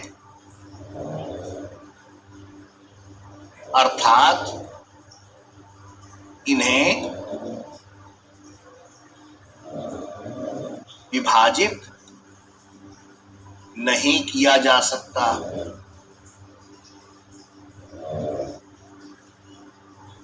परमाणु जो होते हैं ना बेटा, परमाणु क्या कह रहा है कि अविभाज्य होते हैं, इन्हें क्या करते हैं, विभाजित नहीं किया जा सकता। लेकिन आज के समय में इसे विभाजित किया जा सकता है। लेकिन जब डाल्टन साहब ने परमाणु की जब परिभाषा, परमाणु सिद्धांत जब दिया था, तो उस समय इन्होंने बात लिखा कि परमाणु जो होते हैं अविभाज्य होते हैं और परमाणु को विभाजित नहीं किया जा सकता, इससे छोटा इसे नहीं बनाया जा सकता। तीसरा जो इन्होंने परिभाषा दिया है कि एक ही तत्व के सभी परमाणु समान होते हैं, उनमें समान गुण होते हैं। एक ही तत्व के सभी परमाणु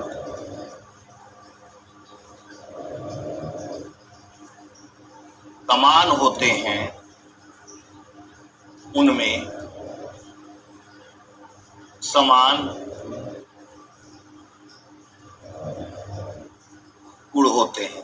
और अगर भिन्न भिन्न तत्व जैसे हाइड्रोजन, ऑक्सीजन, नाइट्रोजन, तो भिन्न भिन्न गुणों के, भिन्न भिन्न तत्वों के सभी परमाणु समान नहीं होते, उनके गुण भी समान नहीं होते। ठीक है, विभिन्न तत्वों के परमाणु विभिन्न होते हैं।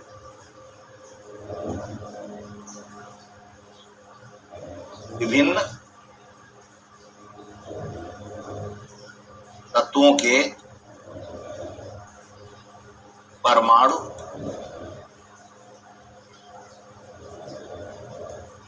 विभिन्न होते हैं और उनके गुण भी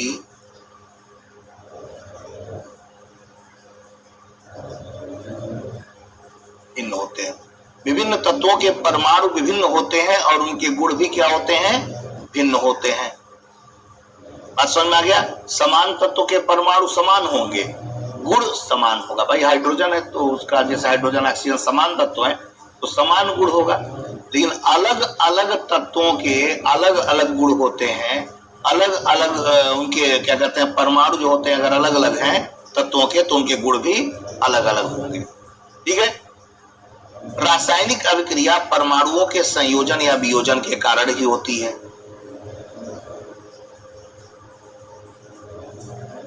रासायनिक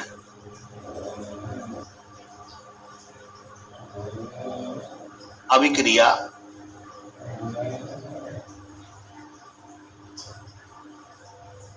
परमाणुओं के संयोजन या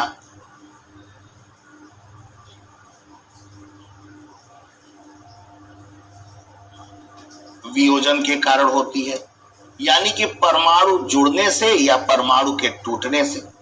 रासायनिक अभिक्रिया जो होती है परमाणुओं के जुड़ने से या परमाणुओं के अलग होने से रासायनिक अभिक्रिया होती है। यानी रासायनिक अभिक्रिया में परमाणु भाग लेते हैं, अणु भाग नहीं लेते। ये बात समझ में आ गया? तो इस आधार पर डाल्टन के परमाणु सिद्धांत में कहा गया कि रासायनिक अभिक्रिया परमाणुओं के संयोजन या वियोजन के कारण होता है।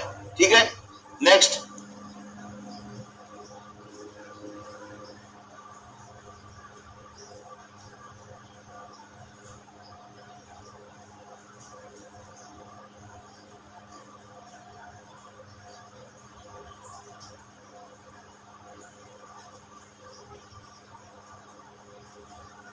बात क्लियर हो गया? तो यही बेटा जो है आपके डाल्टन का परमाणु सिद्धांत है। ये बात पूरा क्लियर हो गया डाल्टन का परमाणु सिद्धांत? थैंक यू विनीत जी। अरे विनीत इतना एक्चुअली क्या है ना कि जब टैबलेट आ जाता है, जैसे वो आप लोग का जब चैट दिखता है ना तो मैं भी उसी के अकॉर्डिंग पढ़ाता हूँ। जब चैट नहीं दिखता है तो थोड़ा स्पीड बढ़ जाती है, लेकिन अब आप लोग को सही लग रहा होगा। ठीक है, thank you Simran, thank you Mohit ji, thank you तृप्ति।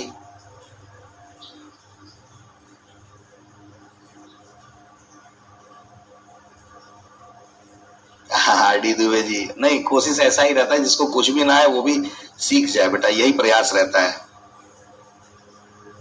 पंकज अब इससे, पंकज बेटा इससे बेसिक नहीं होता है, ये बेसिक का बेसिक है, मतलब इससे बेसिक कुछ नहीं हो सकता, एकदम बेसिक लेवल पे ही पढ़ा रहा हूं पंकज। अब इतना नहीं बेटा, अगर तुम जानते हो तो फिर मैं थोड़ा सा असहज महसूस करूंगा। इससे बेसिक कुछ बना ही नहीं है केमिस्ट्री में, केमिस्ट्री में इससे बेसिक जाया ही नहीं जा सकता है। थोड़ा सा तुम अपने आप को अपग्रेड कर लो। थैंक यू बेटा, थैंक यू एवरीबॉडी को बहुत बहुत धन्यवाद। अब देखिए डाल्टन के परमाणु सिद्धांत के ये सब पूरा आपने देखा, तत्वों के परमाणु सबसे छोटे कण होते हैं जो उस तत्व के सभी गुणों को प्रदर्शित करते हैं। ठीक है, जैसे हाइड्रोजन और ऑक्सीजन के परमाणु जो होते हैं, अगर उदाहरण देखा जाए तो हाइड्रोजन और ऑक्सीजन के परमाणु अलग अलग होते हैं और उनमें विभिन्न गुण होते हैं। जब वो एक दूसरे से जुड़ते हैं तो पानी बनाते हैं। ये देखिए, अगर हम देखें हाइड्रोजन और ऑक्सीजन, इनमें अलग अलग गुण होते हैं और जब ये आपस में जुड़ते हैं तो क्या बनाते हैं बेटा? जल बनाते हैं। तो हाइड्रोजन और ऑक्सीजन ये दोनों मिलकर क्या बना रहे हैं? ये दोनों मिलकर बना रहे हैं जल बना रहे हैं। तो अलग अलग परमाणु होने के बाद भी ये देखिए किसी यौगिक का निर्माण करते हैं। कार्बन और ऑक्सीजन के परमाणु अलग अलग होते हैं और वो मिलकर कार्बन डाइऑक्साइड बनाते हैं। ठीक है, तो इस तरह से इन उदाहरणों से आपको पता चल जा रहा होगा कि परमाणु जो होता है यही संयोग करता है रासायनिक अभिक्रिया में और एक नए यौगिक का निर्माण करता है। तो ये डाल्टन का परमाणु सिद्धांत है बेटा, ठीक है ना।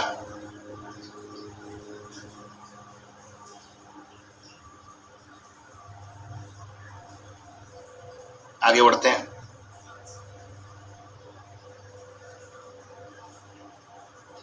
थॉमसन का परमाणु मॉडल।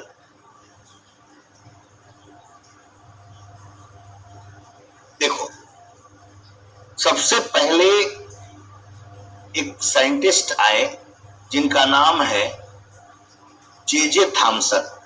जे थॉमसन ने सबसे पहले परमाणु मॉडल प्रस्तुत किया और इन्होंने कहा कि परमाणु जो होता है एक गोलाकार कण होता है जिसमें ये इलेक्ट्रॉन बीच बीच में इस तरीके से व्यवस्थित रहते हैं, इस तरीके से व्यवस्थित रहते हैं, इनको इलेक्ट्रॉन कहा। और ये जो इसके ये चारों तरफ का ये जो भाग दिखाई दिया, कहा कि इनको हम लोग प्रोटॉन कहेंगे, यानी प्रोटॉन के अंदर इलेक्ट्रॉन व्यवस्थित रहता है। तो आप देख पा रहे होंगे कि तरबूज को अगर काट दिया जाए तो कुछ इसी तरह का मॉडल आपको दिखाई देगा। तो थॉमसन के परमाणु मॉडल को तरबूज का मॉडल भी कहा गया। जिस तरीके से तरबूज को हम लोग काटते हैं तो उसके बीच बीच में लाल लाल गूदेदार भाग जो हम लोग खाते हैं दिखाई देता है और काला काला बीज दिखाई देता है। तो उस आधार पर हम लोग ये प्रमाणित करते हैं कि तरबूज की ही तरह परमाणु होगा। एक और नाम से इन्होंने इसको परिभाषित किया, इसको प्लम पुडिंग मॉडल के नाम से भी जाना जाता है। तो ये थॉमसन पहले व्यक्ति थे जिन्होंने इलेक्ट्रॉन की खोज भी की थी, याद रखिएगा।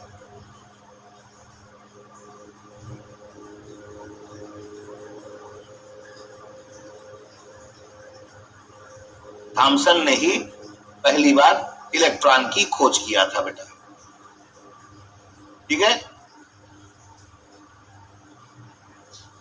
थॉमसन ने 1898 में यह मॉडल प्रस्तुत किया था। 1898 में यह मॉडल प्रस्तुत किया था।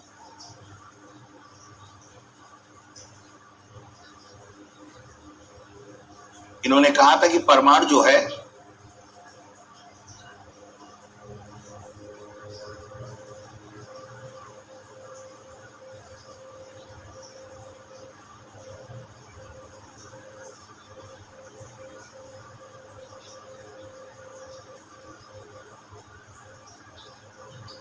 धन आवेश वाला एक गोला है।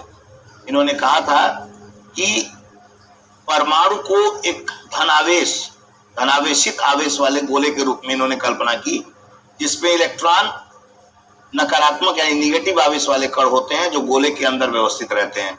और इन्होंने बताया था कि इस गोले के अंदर इलेक्ट्रॉन यानी निगेटिव आवेश वाले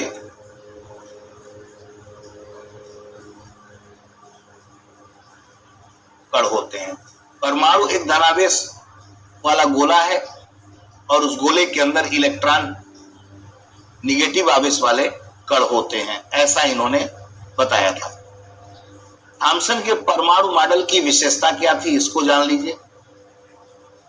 ये तो बात समझ में आ गया होगा थॉमसन का परमाणु मॉडल कैसा था। इन्होंने कहा था कि एक तरबूज के मॉडल की तरह ये स्ट्रक्चर होता है जिसमें बीच बीच में बीज होते हैं, उसी तरह से इलेक्ट्रॉन व्यवस्थित रहते हैं। इसको तरबूज का मॉडल या प्लम पुडिंग मॉडल कहा गया। ये बात क्लियर हो गया। अब एक हेडिंग लिख लीजिए, मैं बोल देता हूं, थॉमसन के परमाणु मॉडल की विशेषता।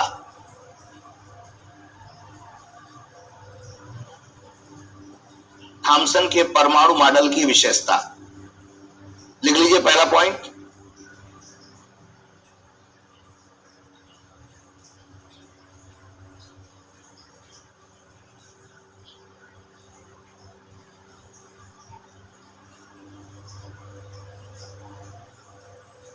ठीक है, थैंक यू एवरीबॉडी।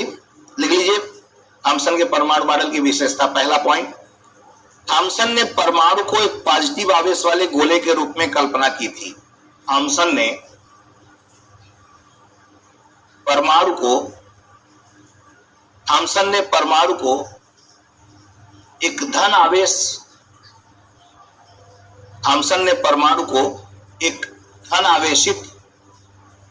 आवेशित आवेश वाले गोले के रूप में कल्पना की थी। धन आवेशित आवेश वाले गोले के रूप में कल्पना की थी।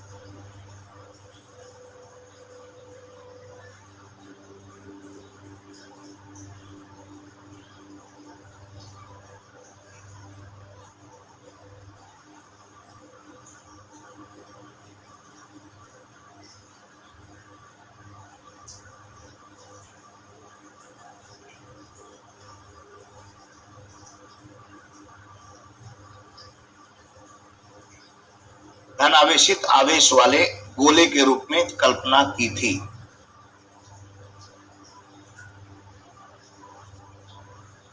जिसमें इलेक्ट्रॉन नकारात्मक आवेश वाले कण होते हैं। आगे लिख लीजिए, जिसमें इलेक्ट्रॉन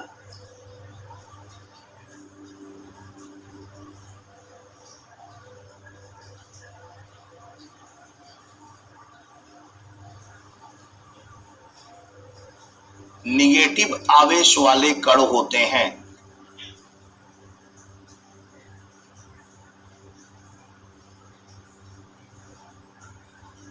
इसमें इलेक्ट्रॉन निगेटिव आवेश वाले कण होते हैं। दूसरा पॉइंट लिख लीजिए, ये बात तो समझ में आ गया होगा। दूसरा पॉइंट, थॉमसन ने इलेक्ट्रॉनों को गोले के अंदर व्यवस्थित किया था। थॉमसन ने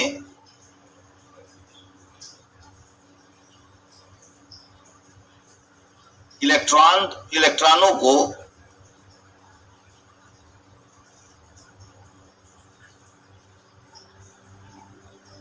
गोले के अंदर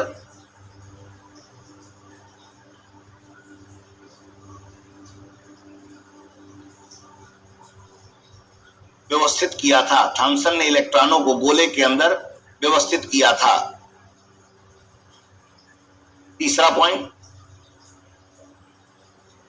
थॉमसन ने कहा था कि परमाणु में पॉजिटिव और निगेटिव आवेशों का संतुलन होता है। थॉमसन ने कहा था परमाणु में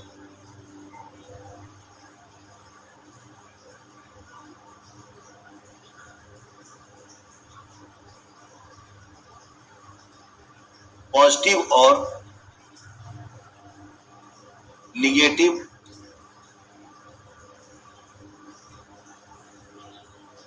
आवेशों का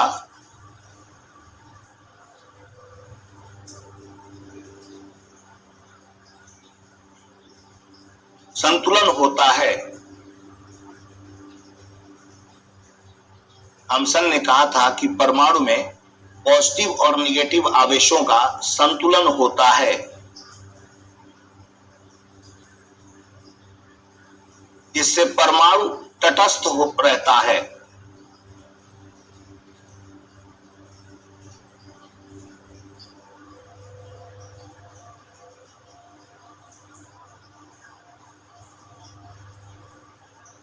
जिससे परमाणु तटस्थ होता है।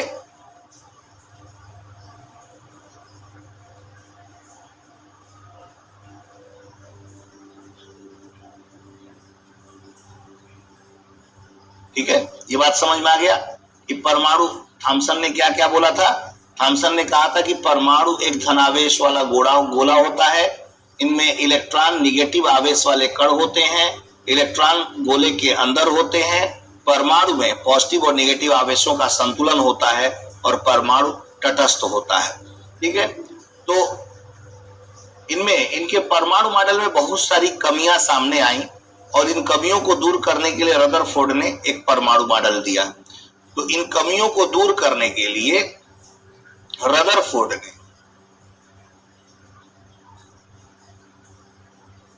रदरफोर्ड ने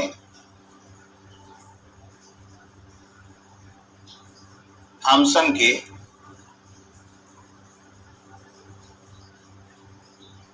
परमाणु मॉडल की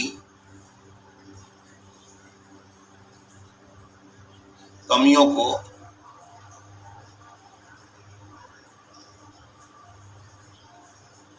दूर करने का कार्य किया। तो रदरफोर्ड ने थॉमसन के परमाणु मॉडल की कमियों को दूर करने का प्रयास किया था बेटा। ठीक है, इन्होंने क्या किया, याद रखिएगा, इन्होंने क्या किया, सोने की परत द्वारा अल्फा कणों का प्रकीर्णन, रदरफोर्ड का परमाणु मॉडल है। मैं इसको इस तरीके से समझाने का प्रयास करूंगा, थोड़ा और आसान हो जाएगा इस तरीके से। ठीक है, रदरफोर्ड का स्वर्ण पत्र प्रयोग, जैसे मान लीजिए ये स्वर्ण पत्र है, स्वर्ण पत्र है, इस स्वर्ण पत्र के ऊपर अल्फा कणों की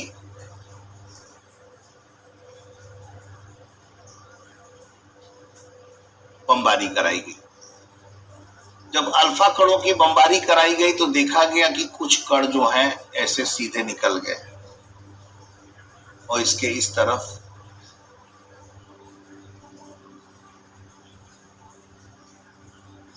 जिंक सल्फेट की एक पर्दा लगा दिया गया।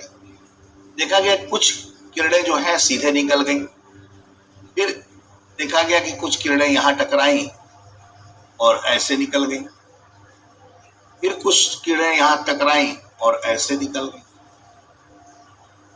फिर नीचे भी यही कहानी, नीचे से भी कुछ किरणें सीधी ऐसे निकल गई, फिर कुछ किरणें यहां टकराई ऐसे बाहर निकल गई, फिर यहां कुछ किरणें टकराई ऐसे वापस लौट आई। लेकिन कुछ किरणों को देखा गया कि यहां से टकराए और पुनः वापस लौटकर चले गए। ठीक है, तो इस आधार पर रदरफोर्ड ने यह निष्कर्ष निकाला कि कोई भी परमाणु जो है उस परमाणु के मध्य में धन आवेश होता है जिसे हम लोग नाभिक कहते हैं। धनावेश होता है जिसे हम लोग क्या कहते हैं, नाभिक। तो नाभिक की खोज सर्वप्रथम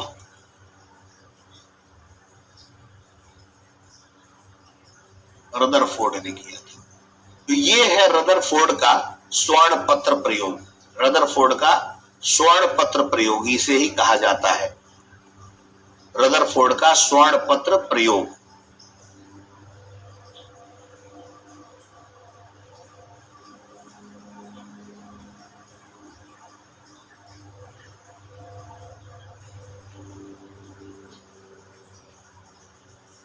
और इस प्रयोग को रदरफोर्ड ने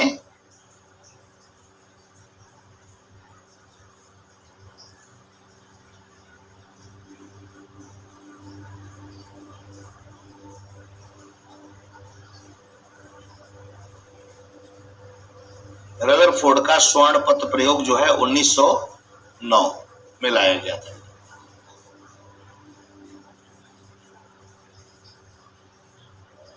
और इस स्वर्ण पत्र प्रयोग का उद्देश्य क्या था कि परमाणु की संरचना को समझना था।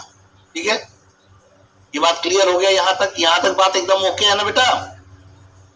जरा जल्दी से बताइए।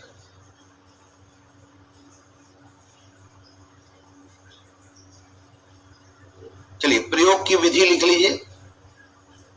प्रयोग की विधि हेडिंग लिख लीजिए, प्रयोग की विधि। पहला पॉइंट लिखिए, यही पूरा प्रोसेस लिखवा दूं। लिख लीजिए, रदरफोर्ड ने एक पतली स्वर्ण पत्र का उपयोग किया। रदरफोर्ड ने एक पतला स्वर्ण पत्र का उपयोग किया।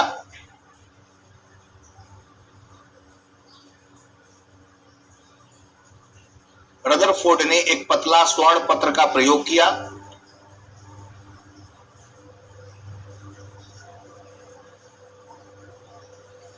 जिसकी मोटाई कुछ अणुओं के बराबर थी, जिसकी मोटाई कुछ अणुओं के बराबर थी।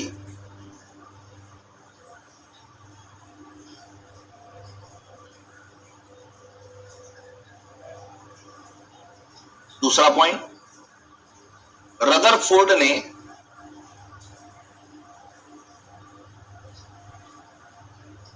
अल्फा कणों को स्वर्ण पत्र पर फायर किया। रदरफोर्ड ने अल्फा कणों को स्वर्ण पत्र पर फायर किया या बमबारी कराई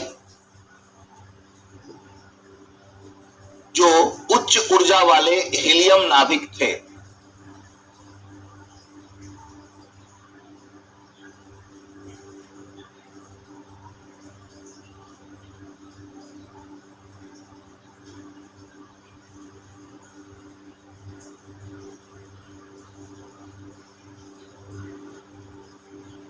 जो उच्च ऊर्जा वाले हीलियम नाभिक थे।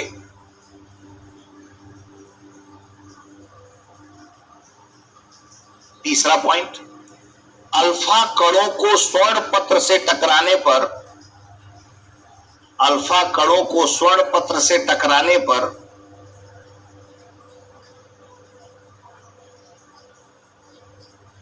वह विक्षेपित हो गए, वह विक्षेपित हो गए, जिसका अर्थ है कि वे अपने मार्ग से विचलित हो गए, वे अपने मार्ग से विचलित हो गए।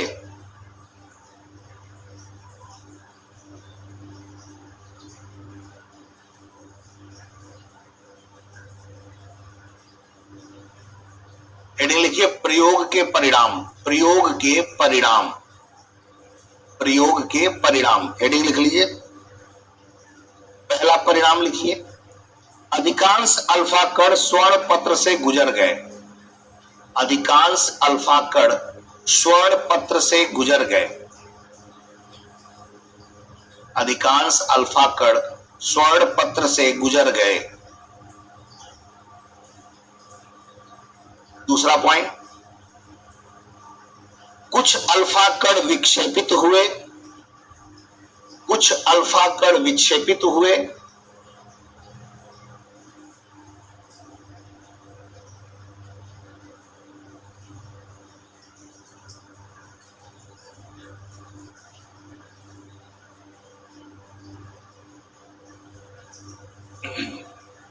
तीसरा, कुछ अल्फा कण पूरी तरह से प्रतिबिंबित हुए, कुछ अल्फा कण पूरी तरीके से प्रतिबिंबित हुए।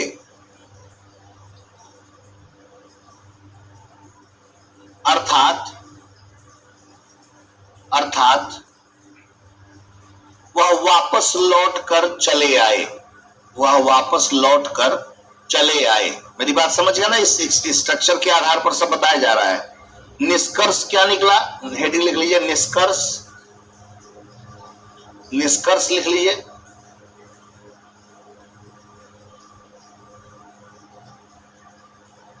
परमाणु में एक केंद्रीय नाभिक होता है,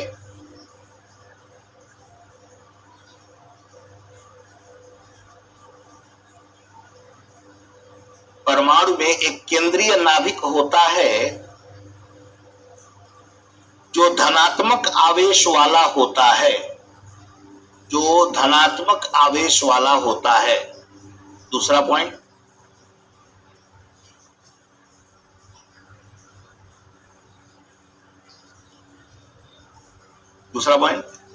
नाभिक के चारों ओर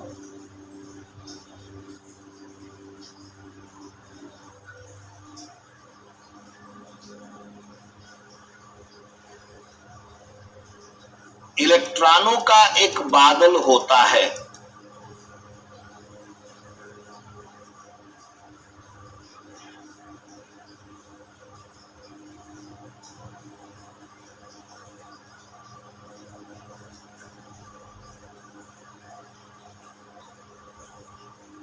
नाभिक के चारों ओर इलेक्ट्रॉनों का एक बादल होता है जो निगेटिव आवेश वाले होते हैं,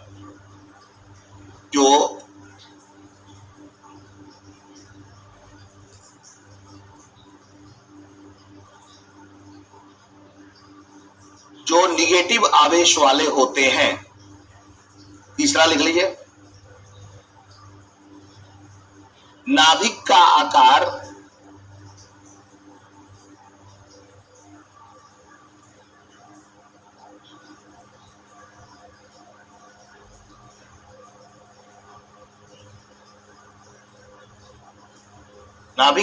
परमाणु के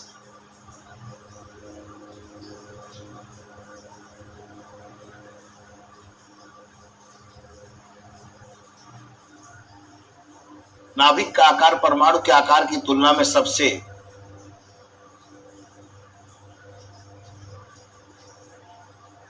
छोटा होता है। नाभिक का जो आकार होता है परमाणु के आकार की तुलना में सबसे छोटा होता है। ठीक है, तो ये हमारा रदरफोर्ड का परमाणु मॉडल था। जरा एक बार जितने भी विद्यार्थी मेरी इस क्लास को सुन रहे हैं, देख पा रहे हैं, समझ पा रहे हैं, जरा आप सबका एक बार रिप्लाई मिल जाए मुझे बेटा।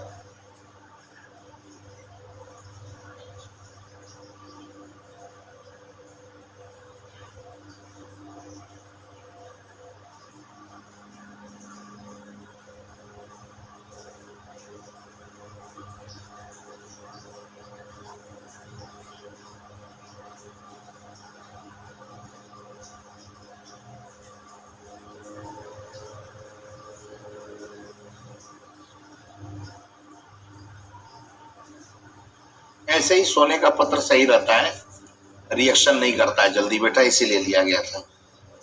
हरवंश राठौर जी,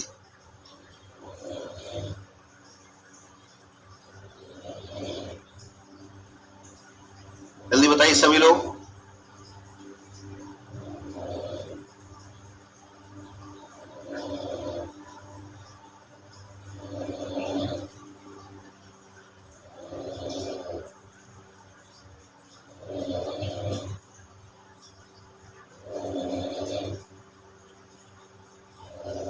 thank you Anjali, thank you Nilesh.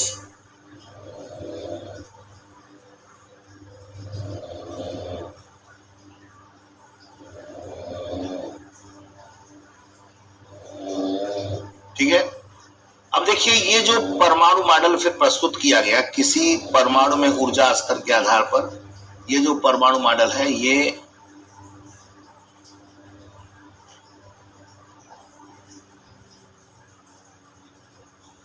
परमाणु मॉडल है, बोर का परमाणु मॉडल। इन्होंने क्या किया कि 1913 ईस्वी में बोर ने अपना एक परमाणु मॉडल दिया।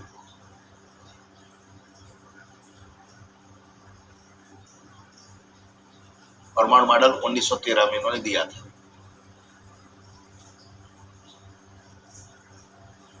इन्होंने बताया परमाणु के केंद्र में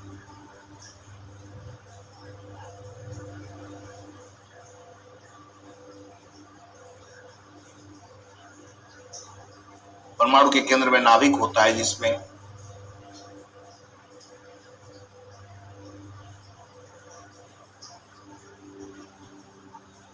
जिसे प्रोटॉन और इलेक्ट्रॉन पाया जाता है, सॉरी प्रोटॉन और न्यूट्रॉन होते हैं।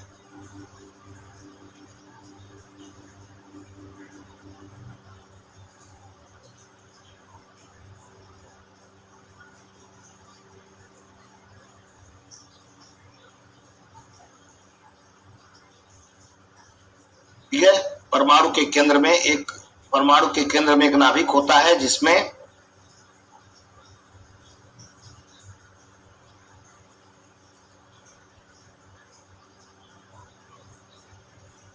प्रोटॉन और न्यूट्रॉन होते हैं। ठीक है, नाभिक के चारों ओर इलेक्ट्रॉनों की कक्षाएं होती हैं। दूसरा इन्होंने बताया कि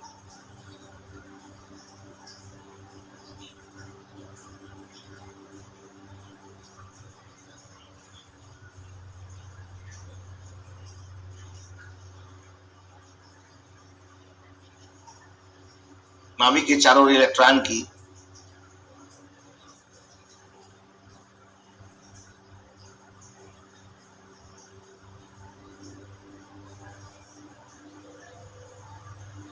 नाभिक के चारों ओर इलेक्ट्रॉन की कक्षाएं होती हैं जिनमें इलेक्ट्रॉन घूमते हैं।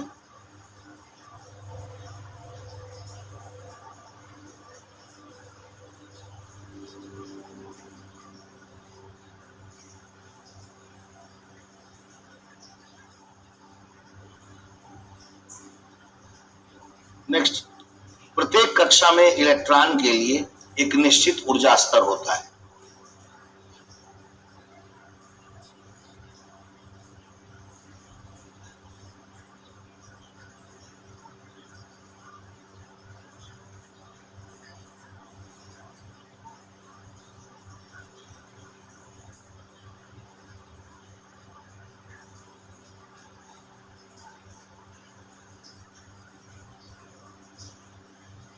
प्रत्येक कक्षा में इलेक्ट्रॉन के लिए एक निश्चित ऊर्जा स्तर होता है। प्रत्येक कक्षा में इलेक्ट्रॉनों के लिए एक निश्चित ऊर्जा स्तर होता है।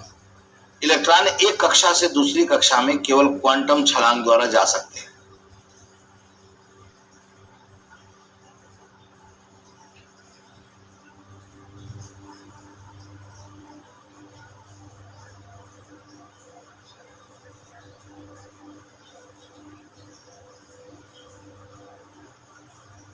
इलेक्ट्रॉन एक कक्षा से दूसरी कक्षा में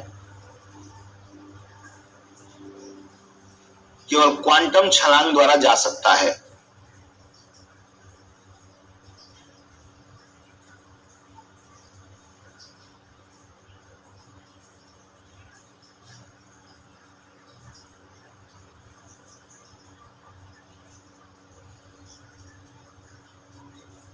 इलेक्ट्रॉन एक कक्षा से दूसरी कक्षा में केवल क्वांटम छलांग के द्वारा जा सकता है।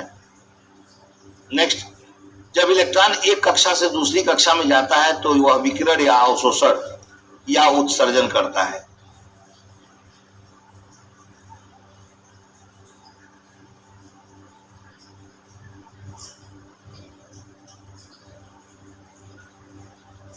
जब इलेक्ट्रॉन एक कक्षा से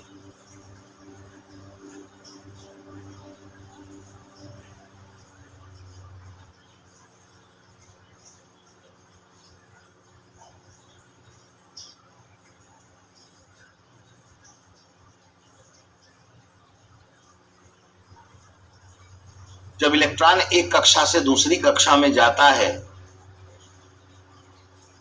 तो वह विकिरण या अवशोषण या उत्सर्जन करता है। तो वह विकिरण, अवशोषण या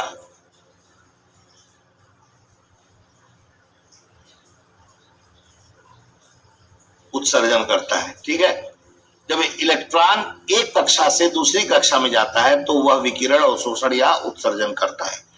और नाभिक के चारों इलेक्ट्रॉनों, देखिए देख पा रहे होंगे, इलेक्ट्रॉनों की कक्षाएं पाई जाती हैं, इसमें इलेक्ट्रॉन घूमते हैं। प्रत्येक कक्षा में इलेक्ट्रॉन के लिए एक निश्चित ऊर्जा स्तर होता है। इलेक्ट्रॉन एक कक्षा से दूसरी कक्षा में केवल क्वांटम छलांग के द्वारा जा सकते हैं। और जब इलेक्ट्रॉन एक कक्षा से दूसरी कक्षा में जाता है तो विकिरण, अवशोषण या उत्सर्जन करता है। बेटा ठीक है, यहां तक बात क्लियर हो गया। इन कक्षाओं को देखिए कि LMN के नाम से जाना जाता है। ठीक है, ये नंबर ऑफ ऑर्बिट्स होते हैं जिसमें इलेक्ट्रॉन उपस्थित रहते हैं। नोट डाउन कर लीजिए।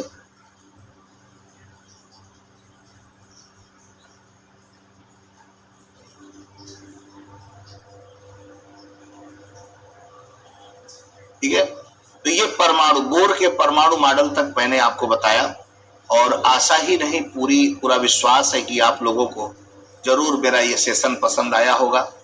तो आज की क्लास में हम लोगों ने क्या क्या पढ़ा है एक बार हम लोग इसको देख लेते हैं बेटा, फिर आगे हम लोग नेक्स्ट क्लास में इसके आगे कंटिन्यू करेंगे। हमने यहाँ से अपनी क्लास की शुरुआत की थी रासायनिक संयोजन के नियम में। तो 2 नियम पढ़ाना था लेकिन तमाम नियम आपको मैंने बता दिए।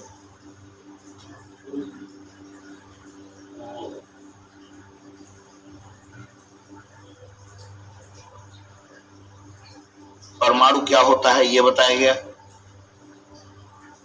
अणु क्या होता है, परमाणु में कुछ एग्जाम्पल्स, अणु के कुछ एग्जाम्पल्स, डाल्टन का परमाणु सिद्धांत क्या है इसके बारे में बताया गया, और थॉमसन का परमाणु मॉडल क्या है इसकी विशेषता बताई गई, और रदरफोर्ड के स्वर्ण पत्र प्रयोग पर भी हम लोगों ने चर्चा किया।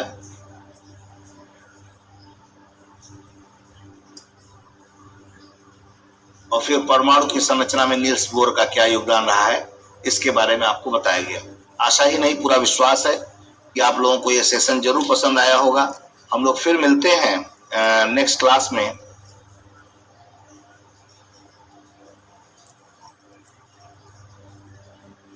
और एक नए इसके आगे टॉपिक के साथ।